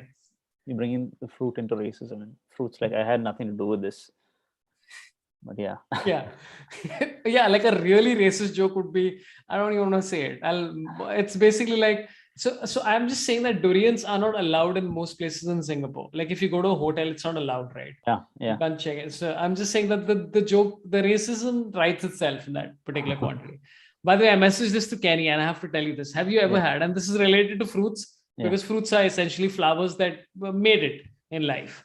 Yeah. Yeah, so we can talk about fruits in a roundabout way. Have you Yeah. ever had a persimmon, aka a ramphal? A Ramphal, let me just check. Ramphal, I think ramphal is called persimmon. Oh, custard apple. No, that's Sitafal. I put Ramphal, dude, and I'm getting. Wait. Okay. Wait. No, no. Is it? Sorry, I'm wrong. It, It's not ramphal. It's something else. I know what you mean. Yeah. Is it? Does it look like a custard apple inside? No, it looks like a mango plus a papaya. It's incredible. It's essentially my two favorite fruits Is in it one called fruit. Persimmon. Persimmon. Wait, I'll tell you what it's called in. Wait, Oh, persimmon in dude, what Hindi. is it? It looks like a tomato, dude. Oh my God, dude. When it's made, oh, it's not called a ramphal. I've been calling it a ramphal all along. Shit. Now Kenny's going to order the wrong thing. He's going to be like, get a bunch of custard apple. There's some place called Oh, dude, Zaifa. Yeah, go ahead. This looks like a tomato. It's trying to, be or like a cool. It's like, hey, I'm just a tomato, man. Leave me alone. But you're like, hey, don't try to trick me, bro. I know you're tasty. Yeah. Oh, so when I first had a persimmon, I remember this distinctly. Sapan and me were in China, and we were going to the Beijing to the Great Wall of China, and we stopped over randomly, and it got colder and colder as we ascended towards the Great Wall of China, and we stopped over at some random tomb, and this lady was just selling fruits, and this was pre-COVID. She's just selling fruits and like uncovered fruits, and I picked up this fruit, and it was frozen. Okay. So you literally tapped it, it broke, and you sucked everything out. And that was the persimmon. Oh my God, I've never tasted anything that incredible. I'm, you know what? There's two things I've tasted that are that incredible. One is in Oman. I think I had that they make these meats which are cooked underground. That's one. But no, that one's number one. That one's number one. It's 100% number one. That was the best. Okay. I was in heaven. It was beautiful. Okay. No, the persimmon I'm talking. Oh, the persimmon is still number one. Persimmon's number one, yeah. Man, you know what I like? We have passion fruit here. I've also discovered that, in Kerala itself, there's different kinds of passion fruit, different shapes and different tastes. The passion fruit we have over here, I remember my mom would make it into a concentrate, and I would, put a little cold water into the concentrate, try to keep it as and put sugar, and you take a sip, and man, it's like your mind is a garden just bursting, like a mind is blooming with this taste, man, and you want to go so slow with it. Oof. Passion fruit. Yeah. Cold water passion fruit juice and sugar. I'll get you some next time you sell it at the airport. If I can, I'll squeeze it with my own hands. Listen, this, by the way, I discussed this with SA. I've discussed this many of our mutual friends about this live itself. And this is just an excuse for us to talk shit for 1 hour and just hang out and, just be like that tree which you were talking about, and just take a little bit of sugar from each other. That's all it is. Yeah. Why did someone say something? No, I'm just saying. I'm just telling you. Like it's you're always one of those people. Like I think I remember this so distinct. And okay, I think we've done an hour of flowers, so we can talk about other stuff and come back to it. Cool. Okay. Where I think I told you this. Like I think Rahul, you, me, and was it Anirban? We did some show together. Wasn't it? Was it in Hyderabad? And there was Atul Khatri. Yeah, Atul. I think we opposed the show, and I think 4 of us were in a different zone. And Atul is just like, how much money you made, you bastards? It's just like some other zone. I'm like, this is like completely different. And I think Atul got pretty disgusted with us just talking random shit for 45 minutes. He's like, he thought we were very childish. That's true. Yeah, you and even Rahul Subramaniam also, I can talk about just nothingness for quite a while. Yeah. Appreciate the randomnesses. Okay, I'm going to Man, take we these haven't. super chats and I'm going to talk about you and your life. Okay, this is a lot of people who are popping in. Yeah, yeah. Okay, Ramfal Sitafal says, okay, Ritishi Gada has a question, which is a very important question, which is very pertinent to everything which is about diplomacy between India and Israel and Pakistan, and can solve like a lot of the crises that are pervasive across the world. I love it. What is Naveen's favorite fruit? Oh my goodness, come on, man. That's hard, man. Oof, come on, man. Don't put me in that spot. Because I take it seriously, man. It's like, Yeah, one of the fruits are going to get offended if I don't name it. And yeah. so, can I categorize it as like, juices? My favorite fruit juice, Yeah, those are raw. separate things. Juice is Then separate and seed fruit is and separate. seedless. No, that's too much. I won't go into like It's, seed I favorites. will allow you juice and fruit. I will allow you a juice and I will allow Okay, you a okay, fruit. okay, okay, Yeah. okay. Juice, chiku. Chiku. Yeah. Oh wow, dude! What Like an interesting choice, man. That's a in very Delhi, bold choice. they would sell a liter of chiku juice, a liter in a glass, not like in a bottle for you to take home. Like, no, you drink it in front of me. Okay, and my friend on a day would just, and they have a liter's worth of glass. Like, people don't even serve beer like in a liter. There was 1 liter glass, not even plastic glass of chiku juice, and my friend put down it, and I was envious of him because I'm like, I like this more than you, but I can't do it. Chiku fruit, oof, oof. Man, this one's hard, man. Because there's a lot of like exclusive fruits. I'm just gonna go with mango, dude, because mangoes. Yeah. I also want to give kudos to my grandmother because she makes the meanest fruit salad. Uh, uh, she just knows. That's her pace. She can't cook anymore, but nowadays that's how she shows her love. We spend hours cutting up all the fruits that we buy: banana, pineapple, mango, grapes. And there's some fruits you can't put into it. You don't throw a papaya into a fruit salad. You're like, a papaya, get out of here. You don't get along with everyone. Just don't. You good for health. Please don't come. This is not your job. Get out of your papaya. So you do that. You mash it up and you squish it. Don't let the crunchiness be there. You turn it into a mush without putting it into the mixie. You turn it into a mush, and you can put a little pineapple juice. When you're cutting pineapples, a little juice left. You can put that in for sweetness, so you don't put sugar, and you let that sit for a day, and then you start eating it. You know what? I know. I went a little overboard because fruits are my thing, man. 1 second. This sounds like you're making alcohol. Like, this literally sounds like you're waiting for all this fruit to ferment and then you're downing it. No, I like it sweet, man. Yeah. So that's my answer, I guess. Mango, on any day, mango's safe. Otherwise, chiku juice. What about you, Sorab? Wow. Favorite? So my juice would be like, and again, you know what? I like to go for consistent things, like things that are consistently, like I love a papaya. Okay, I like a good, like I don't know who told me this. I think was it Akash or was it Raghav Mandava? But this is like a great line by Rahul Dua. He says, "यार मेरा दिन अच्छा जाता है अगर मेरे papaya में स्वाद आए." And I feel exactly like that. Like if my papaya is sweet, I'm like, oh, this is a great day. Like a good sweet papaya, which doesn't sound like they put an injection, shoved it in. Oh my God. I feel like, oh, this is the shit. And I felt the same way about the persimmon as well. I like mangoes, but mangoes are, it's too much sometimes. It's overwhelming. It's like, hey, I'm a candy. I'm not a fruit. Like I'm a that. candy. Yeah. No. And then if you're Mangoes talking about juice, yeah. juice. Juice, I would say Malta orange juice is a nice, consistent one for me. It's Was that great like when an you have a. artificial? Or like, I I mean, think Malta. packet I don't juice? know. Oh, it's a No. It's place. no. You get Malta oranges and you make juices out of them, and so that juice has a beautiful. Like it's great for colds. It's spice. It's sweet and it's salt. Yeah, it's great. Yeah. Okay. Nice. Yeah. What is Papayas, chiku in English? papayas was something I had to grow into, like bitter Yeah. gourd. As a child, I always saw papaya and I was disappointed because it looked like a mango, when it's cut up, and I go for it. Yeah. And I'm like, man, what do you want to be a mango?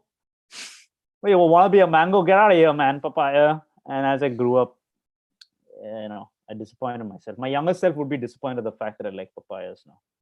I'm okay. Yeah. I mean, but you've been misled. Somebody fucked you over. Somebody just messed with you. I mean, listen, I don't Come want on, to did you like disparage your papaya as a family. child? I mean, as a child, you like papaya? That's a It's always, great hey, it's good for question. health. It's a good for health fruit. So Yeah. mango, they don't say, hey, eat, it's good for health. No, they're like, it's tasty. Papaya, first thing, Yeah. it's good for health. Because they're trying Yeah. to overcompensate because the taste is not as good as you think. It's one of these things like bitter gourd. Technically, it's a nasty tasting thing. But once you grow up, just like once you grow up and you start liking coffee or alcohol, these are not supposed to taste good. It's just your old self betraying you. So, your old self has betrayed you into liking papaya and you've betrayed your childhood. Wow, man, this is a revelation. Like, I'm gonna go to a therapist for this. They're like, if any disappointment stem from in life, you know what? The tastes are removable. But yeah, you're right. I don't think I liked papaya as a kid. I think I started liking because you know what? Mumbai and Maharashtra, as a rule, has great papaya, which is Mm, it's not there anywhere else in the country. Like I've mm, been everywhere, I've tasted the papaya. I'm like, this is a piece of shit. Put your fucking. And so because I've had 35 years in Mumbai, I think it's mm, because it's the papaya is great and it's just consistently good.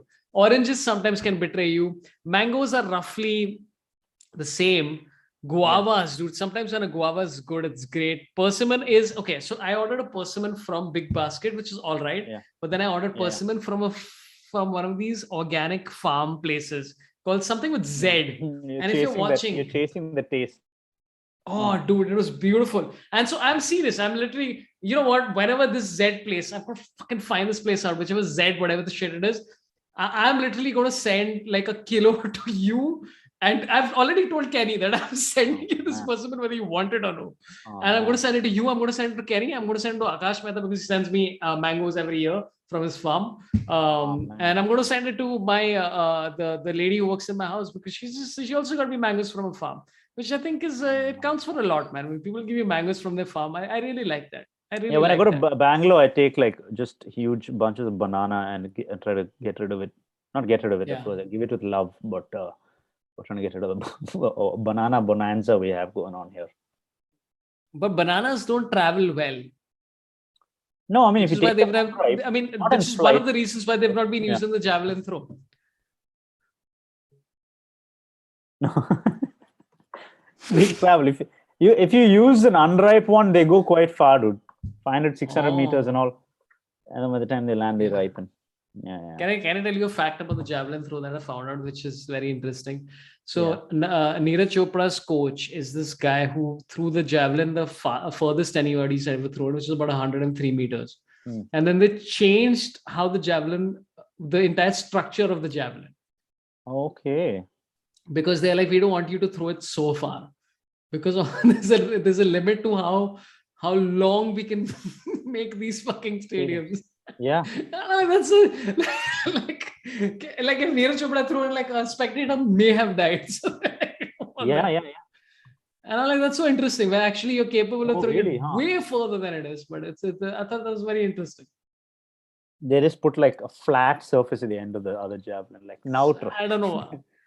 We lost some. We had to sell some of the land. Half the stadium is a school for underage children. I'm saying all children are underage, but for children. Yeah.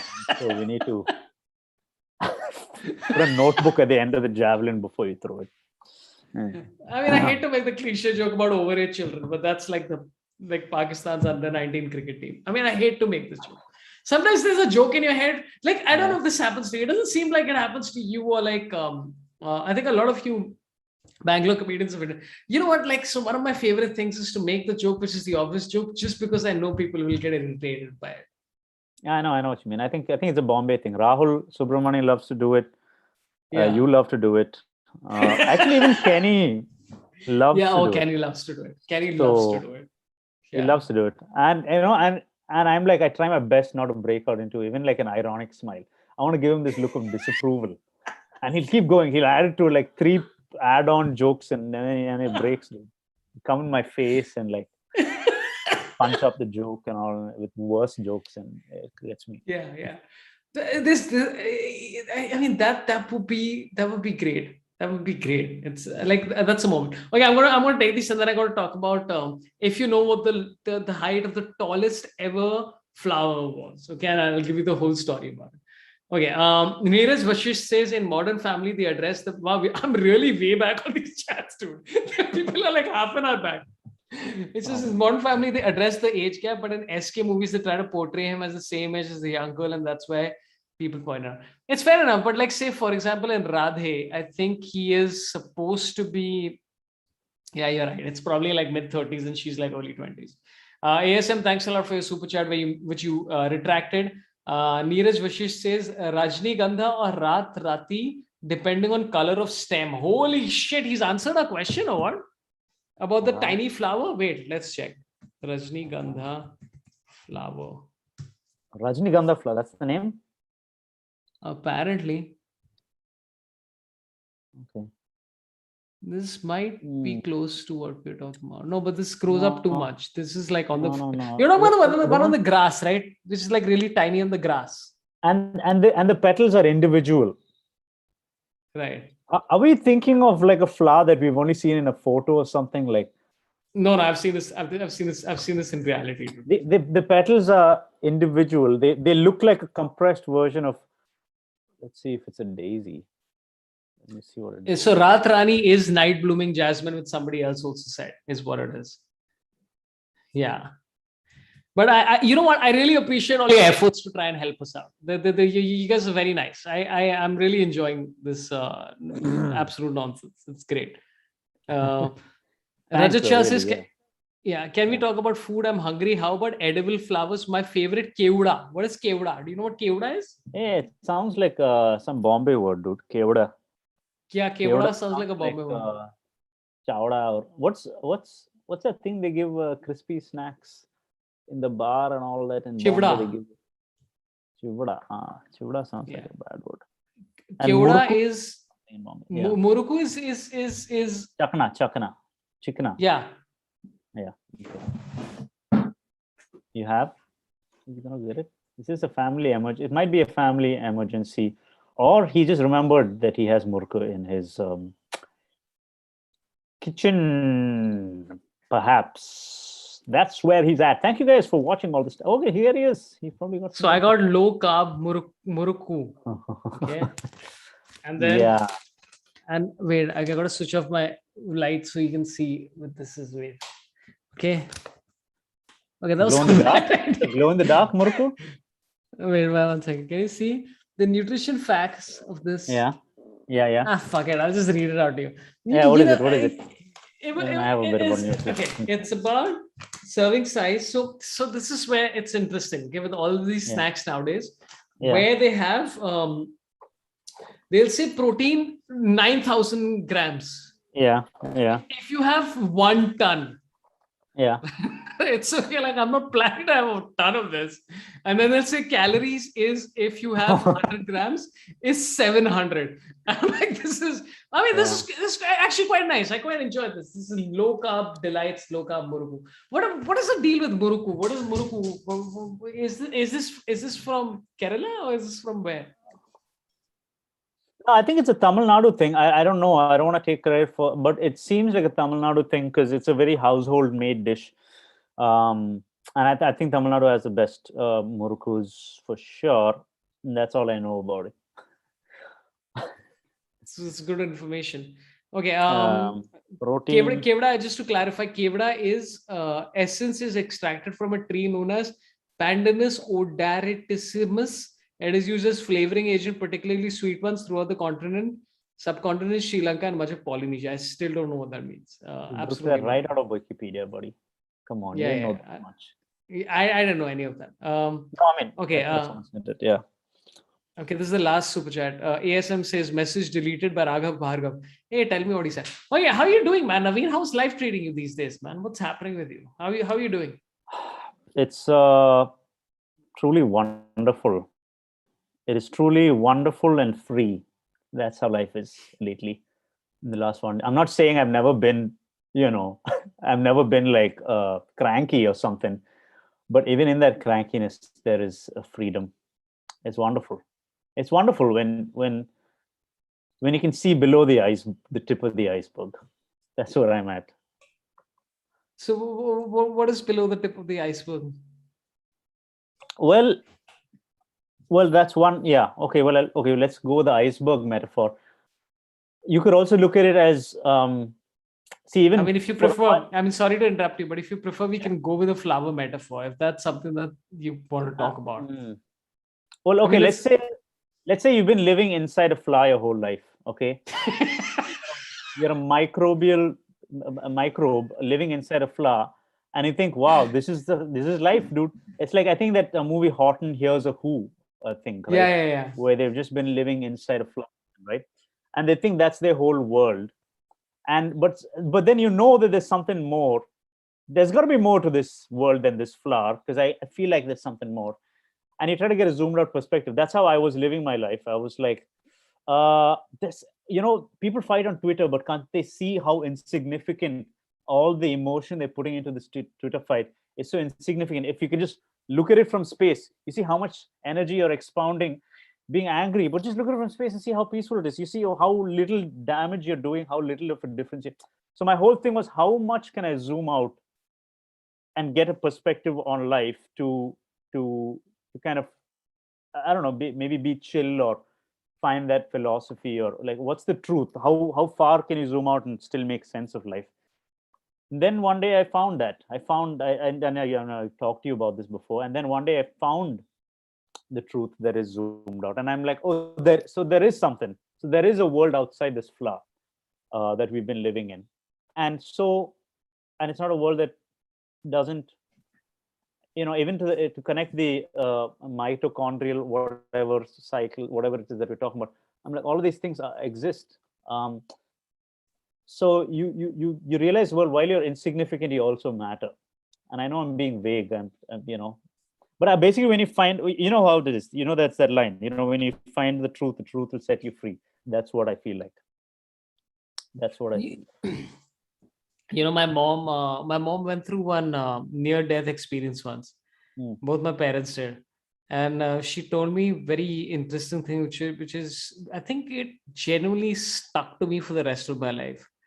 Which is my parents were in a Fiat and they were driving.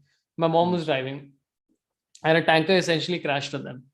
And so they were, mm, and I remember all of these details relatively well because there was this place called Parsi Dairy Farm in that part of Mumbai, and one of the workers from mm, there basically rescued them and took them to the nearest hospital, etc., and saved their life. Anyway, my mom mm, said that she was going into surgery, etc., and what she felt was that she just felt that like, and this has been repeated to most people when they have near death mm, experiences and stuff like that, where mm, all of your life and everything that's happened, your kids, your life, your mm, achievements, etc., just started like replaying as a flashback. mm. And it's not like they were insignificant, it just became like you're Real. done. Mm, mm, It's mm, just like you're removed from it in a almost metaphysical and mental sense. And I always thought that was kind of interesting because that's essentially what most philosophies have tried to say. Most philosophies that make sense and that don't basically tell you to fight war against each other is about that. It's just about yeah. distance plus uh, now. Well, most philosophies remove, or try to remove I don't know if most do, but many philosophies do try to remove the metaphysical, and then there are some that do, right? Now, I guess my issue is that this generation doesn't believe, or doesn't want to believe, that there is anything beyond what we can see with our eyes, and is like hell bent on living on their own terms, right? And just one generation ago, people would still be kind of open.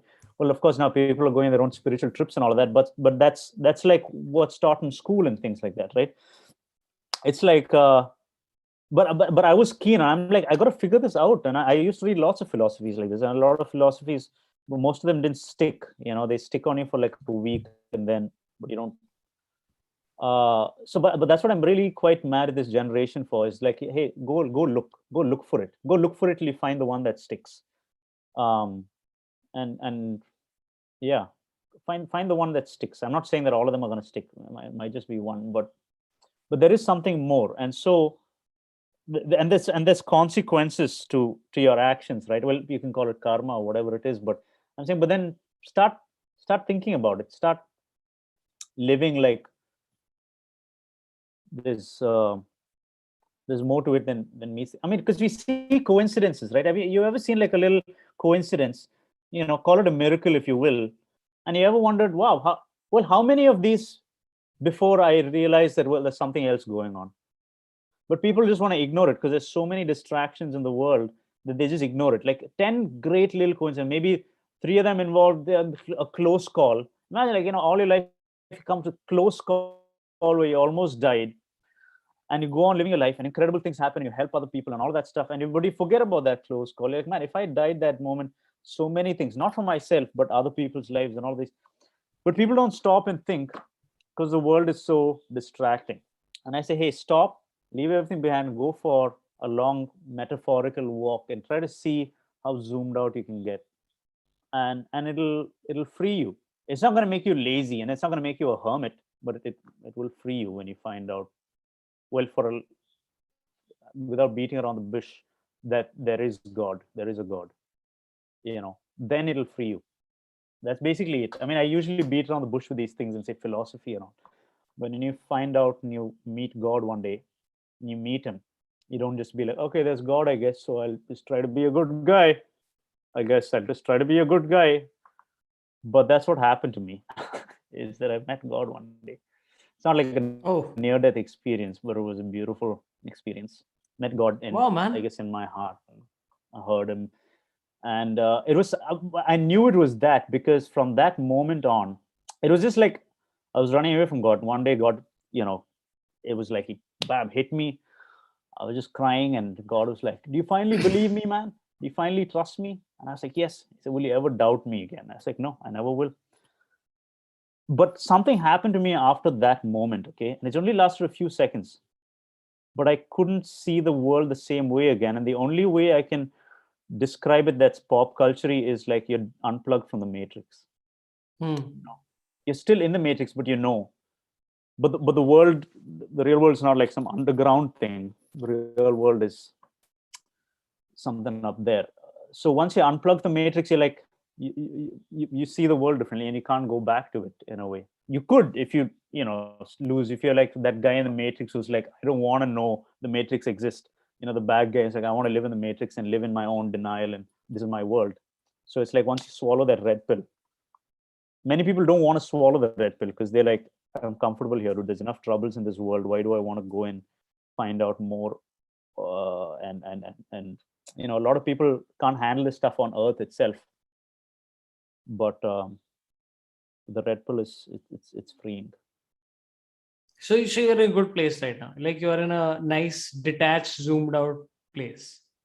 It's that's the thing. I mean, a lot of people watching might say, well, is that the reason you're not putting up stuff anymore or anything like that? No, to be honest, I think I'm enjoying making content now more than ever, because there's no ego. I'm not doing it for myself anymore. Now it's about like, I'm like, all right, how can I help others?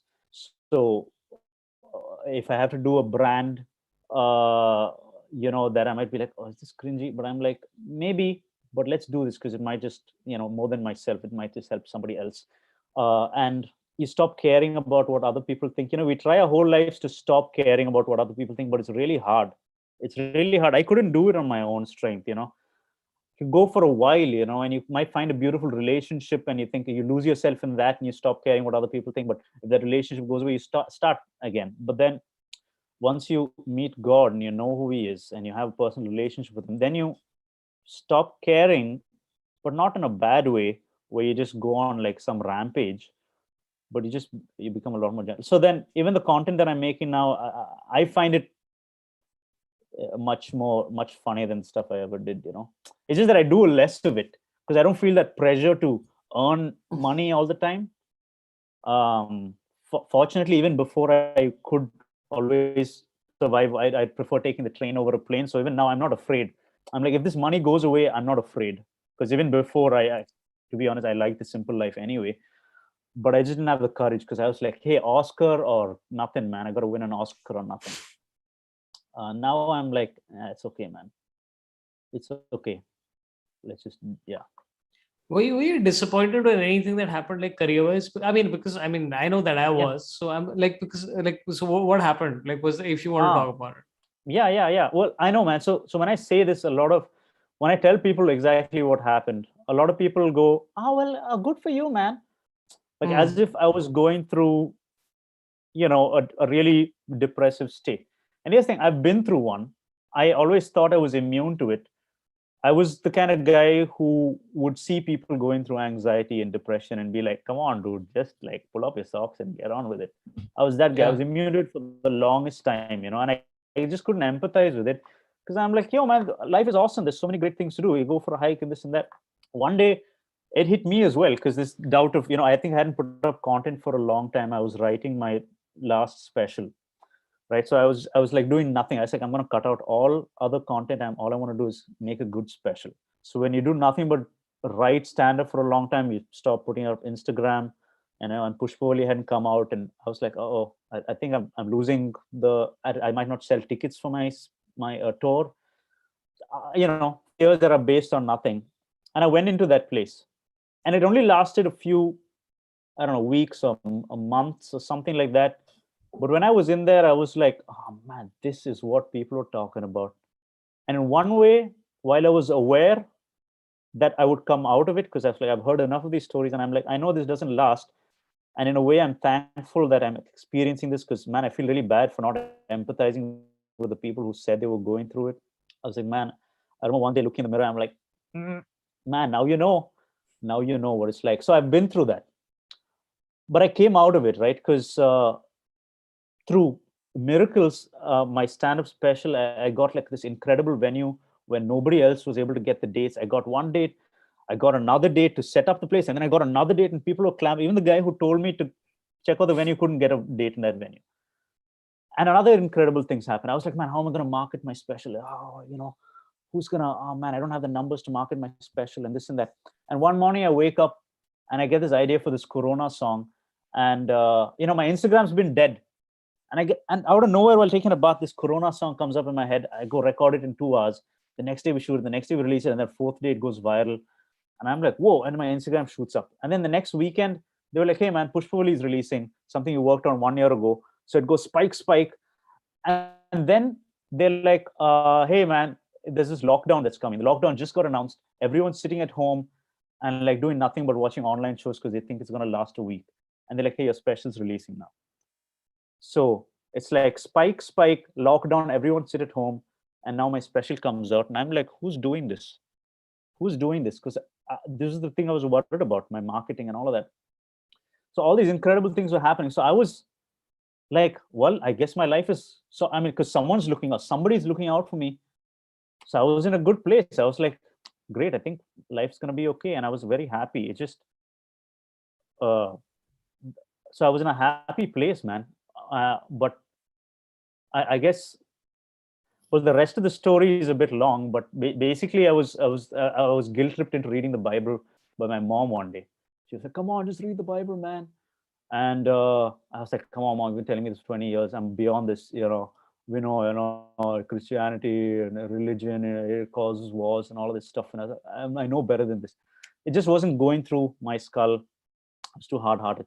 Next day, but then turns out my mom was sick that day, which she told me she had some kind of brain pain. She was on some medication, and so my dad said, "Hey, can you see if there's some flights to come home?" But there was a lockdown, so there's no flights to come home.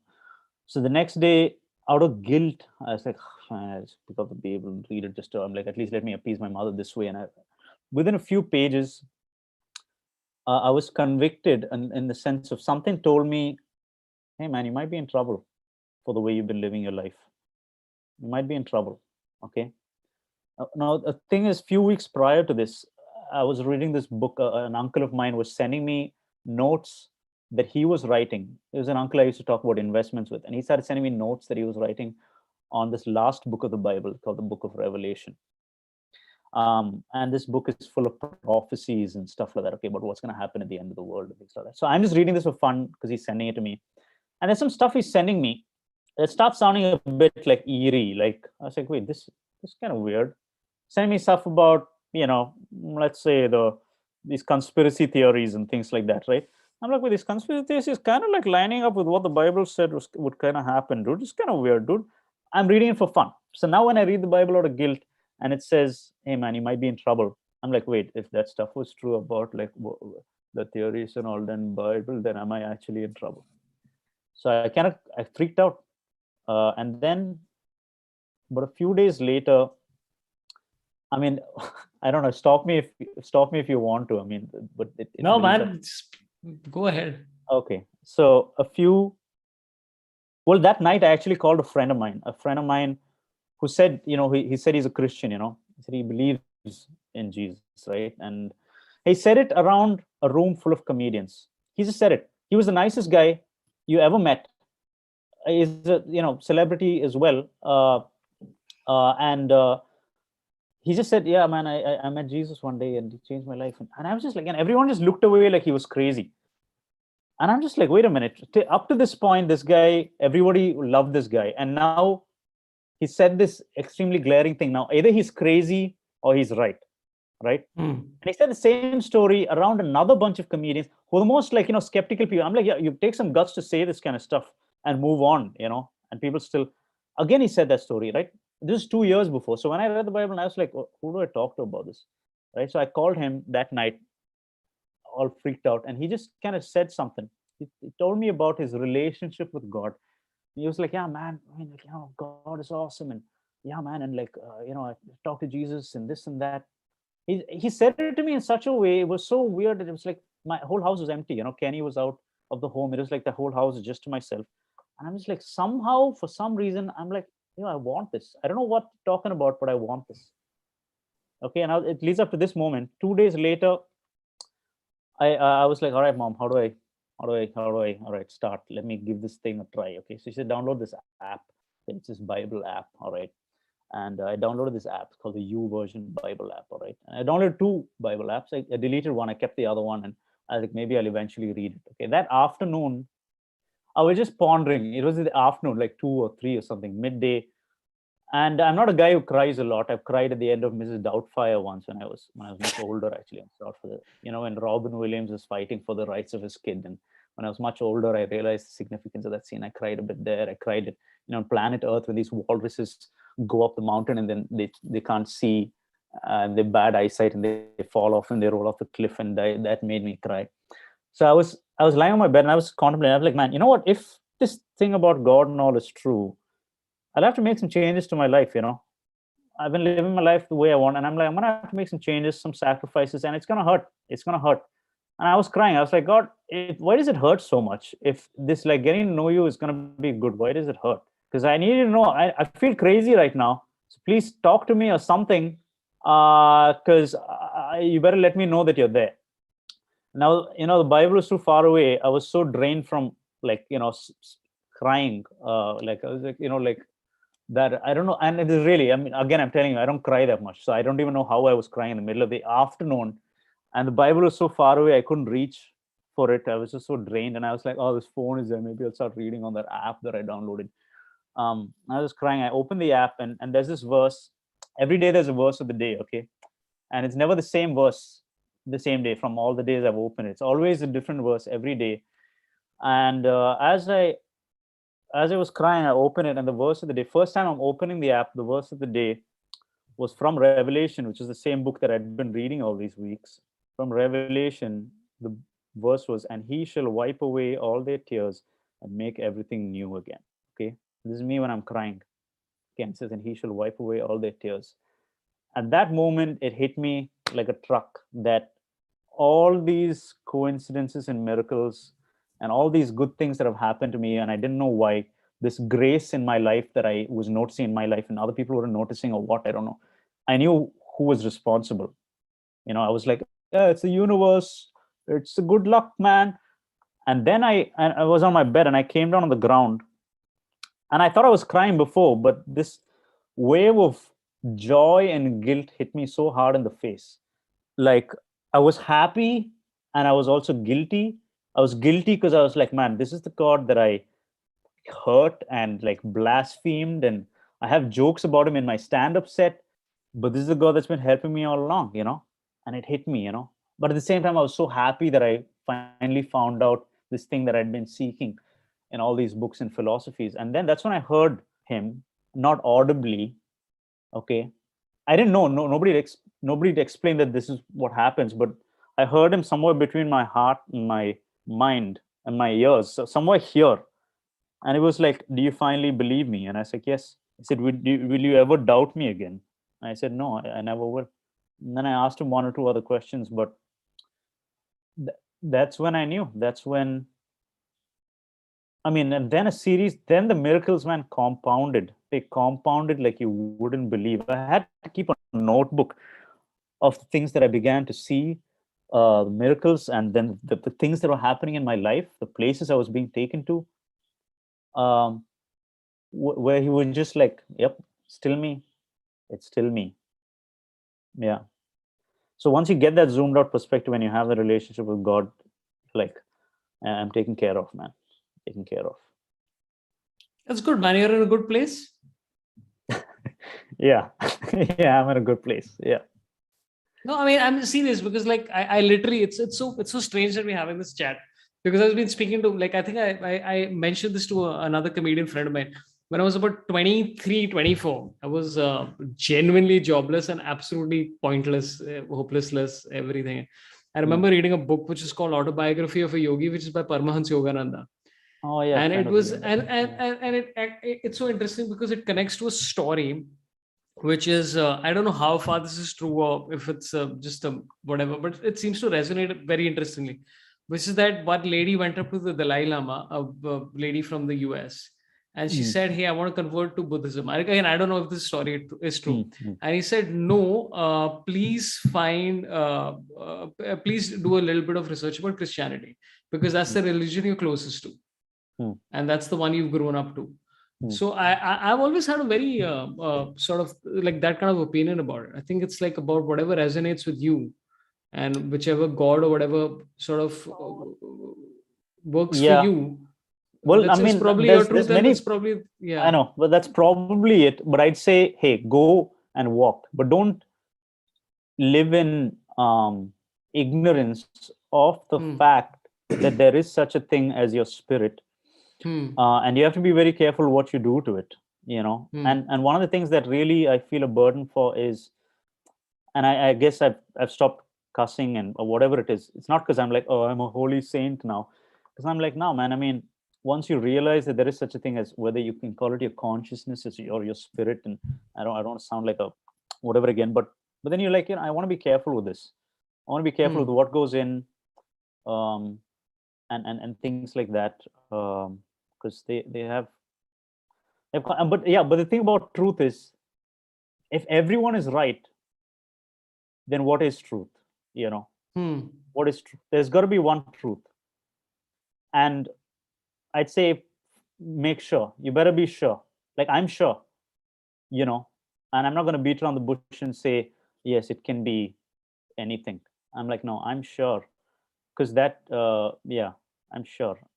So I'd say, go out and find it, and don't ignore this, for the sake of your own soul. I'm like, find out. Because I mean, if we had to, I mean, this is going to another conversation, but I'm like, think logically and see, if you if somebody was behind creating all of this, and he had to make some laws behind it, and if a rapist died, um, without being acquitted, what kind of justice? Yeah, without being, sorry, convicted. What kind of justice? What kind of creator would let that happen? I'm like, I don't want to live in a universe where that's the person responsible for my life in this universe. I'm like, there's got to be some justice. Um, so yeah, so yeah, so it's heavier. It's heavier than just saying, all right, man, just like, be conscious and be good to others. It's a little more than that. Yeah, I mean, I completely get it, man. I mean, the only part I vaguely disagree with this is it's about your truth, because I don't think like it's about like the more history I'm reading, right? Like, and the more versions of history I'm reading, it's quite interesting, because it's not like everybody's version of history is incorrect. It's just that it's their version of history, and I've always believed that if whatever, like I have like the joke I had written, which I'll probably do at some stage, is that I'm so agnostic that I have doubts about being agnostic. Like, which is like, and maybe it'll change at some stage, but I completely, I have a bit of jealousy for people who find God in whatever capacity that they do.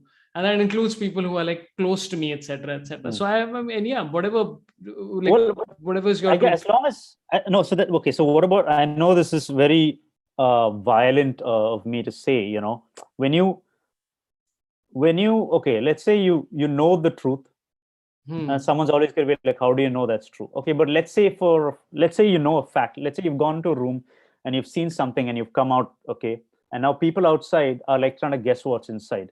You're going to be like, hey, trust me, man, I've seen this thing. You're going to be like, well, we don't believe you.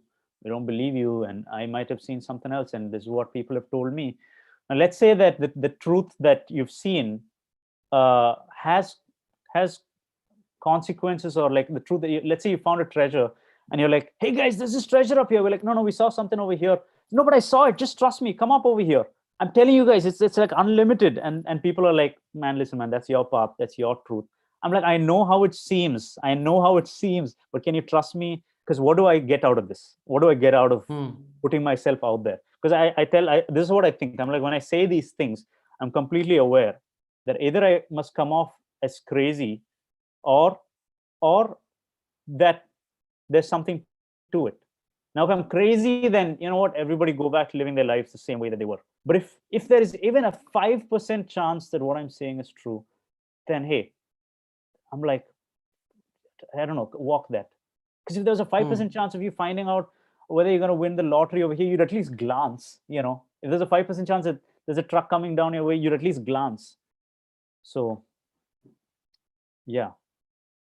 That thing about truth is I know it's a heavy thing, but yeah, but I'd say go find out. Yeah, I mean, find out your own truth. I think it's what I still believe, because I know people who speak with equal conviction about whichever truth they have found. And I'm like, I find it absurd that comedians would judge somebody for saying that. Actually, I don't. I find it very predictable that comedians would. Like, because for saying that, hey, I found a god, right? It's literally like, I think any comedian who comes out, anybody who comes out there with conviction saying that, hey, this is what I believe, is always going to be put into a situation where you're going to be under some form. So I don't. It's cool to be like, man, there's nothing like that, dude. I'm like, I can give you 10 stories from my life, and you tell me the scientific reasoning behind this from everything that you've studied in school. Tell me.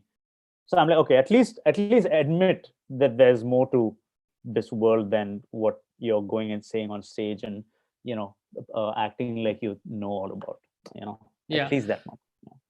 But I think, I mean, as you said, like, it's about finding your path, right? Like, as you said, you used to do jokes about it previously, etc., etc. So it's about finding your own path, and like, I mean, I know that you probably find this like very, not dismissive, but like, hey, I've heard this before, which is about that as long as you're in a happy place with whatever you, and again, none of us, like, you know what, with science and with everything else, like, the question that always lies is that what came before the Big Bang, and then what came before God. I mean, and those are two questions that, you know, it's a long and big question, and whatever, if you found the answers, then I mean, if you beat around the bush, and you even Richard Dawkins, when he was really pushed to the brink and asked, like, so what came before the Big Bang, or no, I think it was about where life came from. It's like, you know, where did life start? Like, okay, well, even if you boil it down to a molecule, the amount of information that's needed to go into the first amoeba is still information, and information always needs to be inputted. And when he was pushed to the brink and said, where do you think that information came from? And then he said, I don't know, maybe like an alien civilization. I was like, wow. So you're willing to go there, but not God. And a lot of people want God to just be a technology, like a computer, and they're fine with that. But if God exists outside, I mean, that's what I'm saying. The argument could be made in either direction. The argument could be made with science. It could also be made with theology. which is that what came before God, what came before the Big Bang. Both the answers is like what came before anything is like, and again, if you found that, okay, this is it, good. You know what I'm saying? Like, and again, I know it's I know this is like something that, because I've had this conversation so many times. Yeah. It's just you've that, had this like, conversation, but have people said this thing about like, well, what if there is such a thing as being outside of time, in which case there is no what came before that, yeah, but then again, the thing is that then where did time start? It's like, this is endless. There's got to be a beginning of something.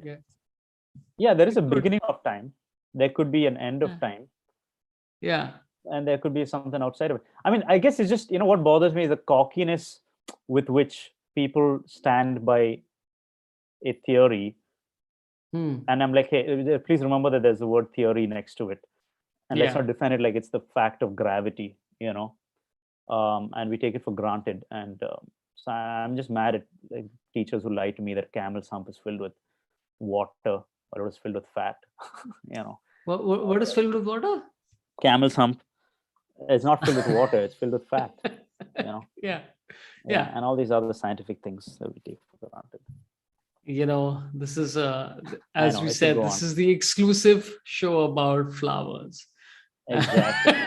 And we've spoken exclusively about nothing but flowers. And what came first? What? The bud. I was thinking about this. This is completely separate to this, which is that, again, I know we've covered a lot, but I've always looked at your comedy and a lot of the stuff that you put out, and like even weird things about how to create a Sitafal in 7 months or whatever it was. Yeah.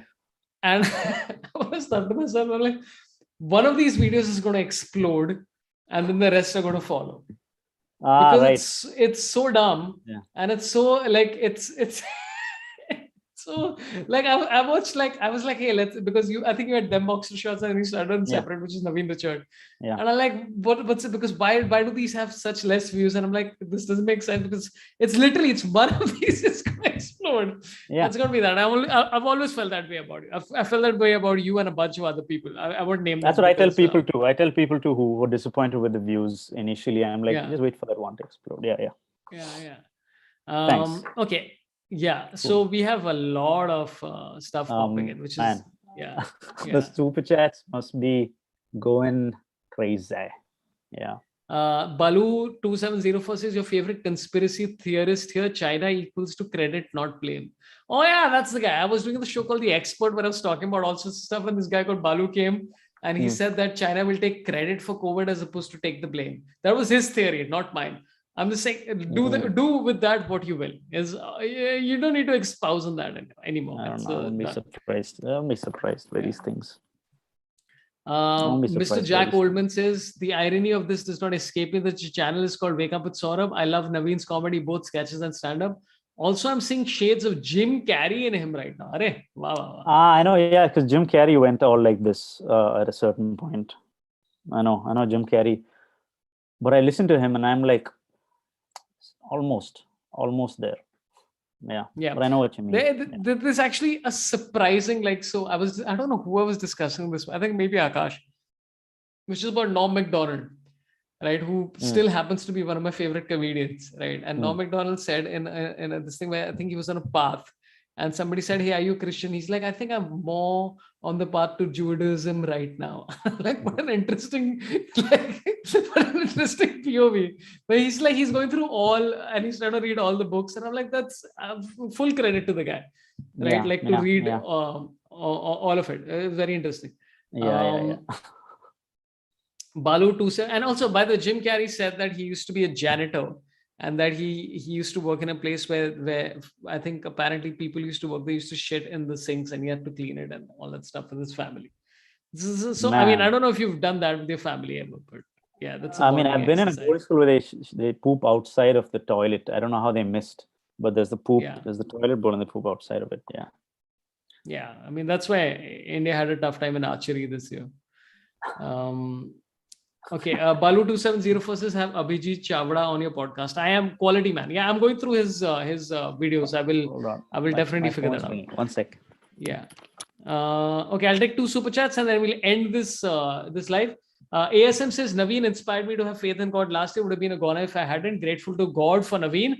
Thanks, Sorabh, for having him on. That's very nice, man. There you go. I don't know. Naveen is not here, but yeah, that's one. Hanging with Nomi says C-137 is the Stanford planet prison experiment of the universe, and we are into the concept of time only once we realize it's just an experiment. Yes. So somebody said that they were inspired by you. So yeah. Oh, thank you. Well, thank you, man. Thank you. And I really didn't mean to derail this into such a. It's just like, I don't mean to. Every time I come on, I don't mean to turn it into a discussion about this and force it on anyone. But it's like if you ask me how I'm doing, I'm like, hey, you brought it on yourself. And if you say, why are you doing this way? Then, hey, you asked for it.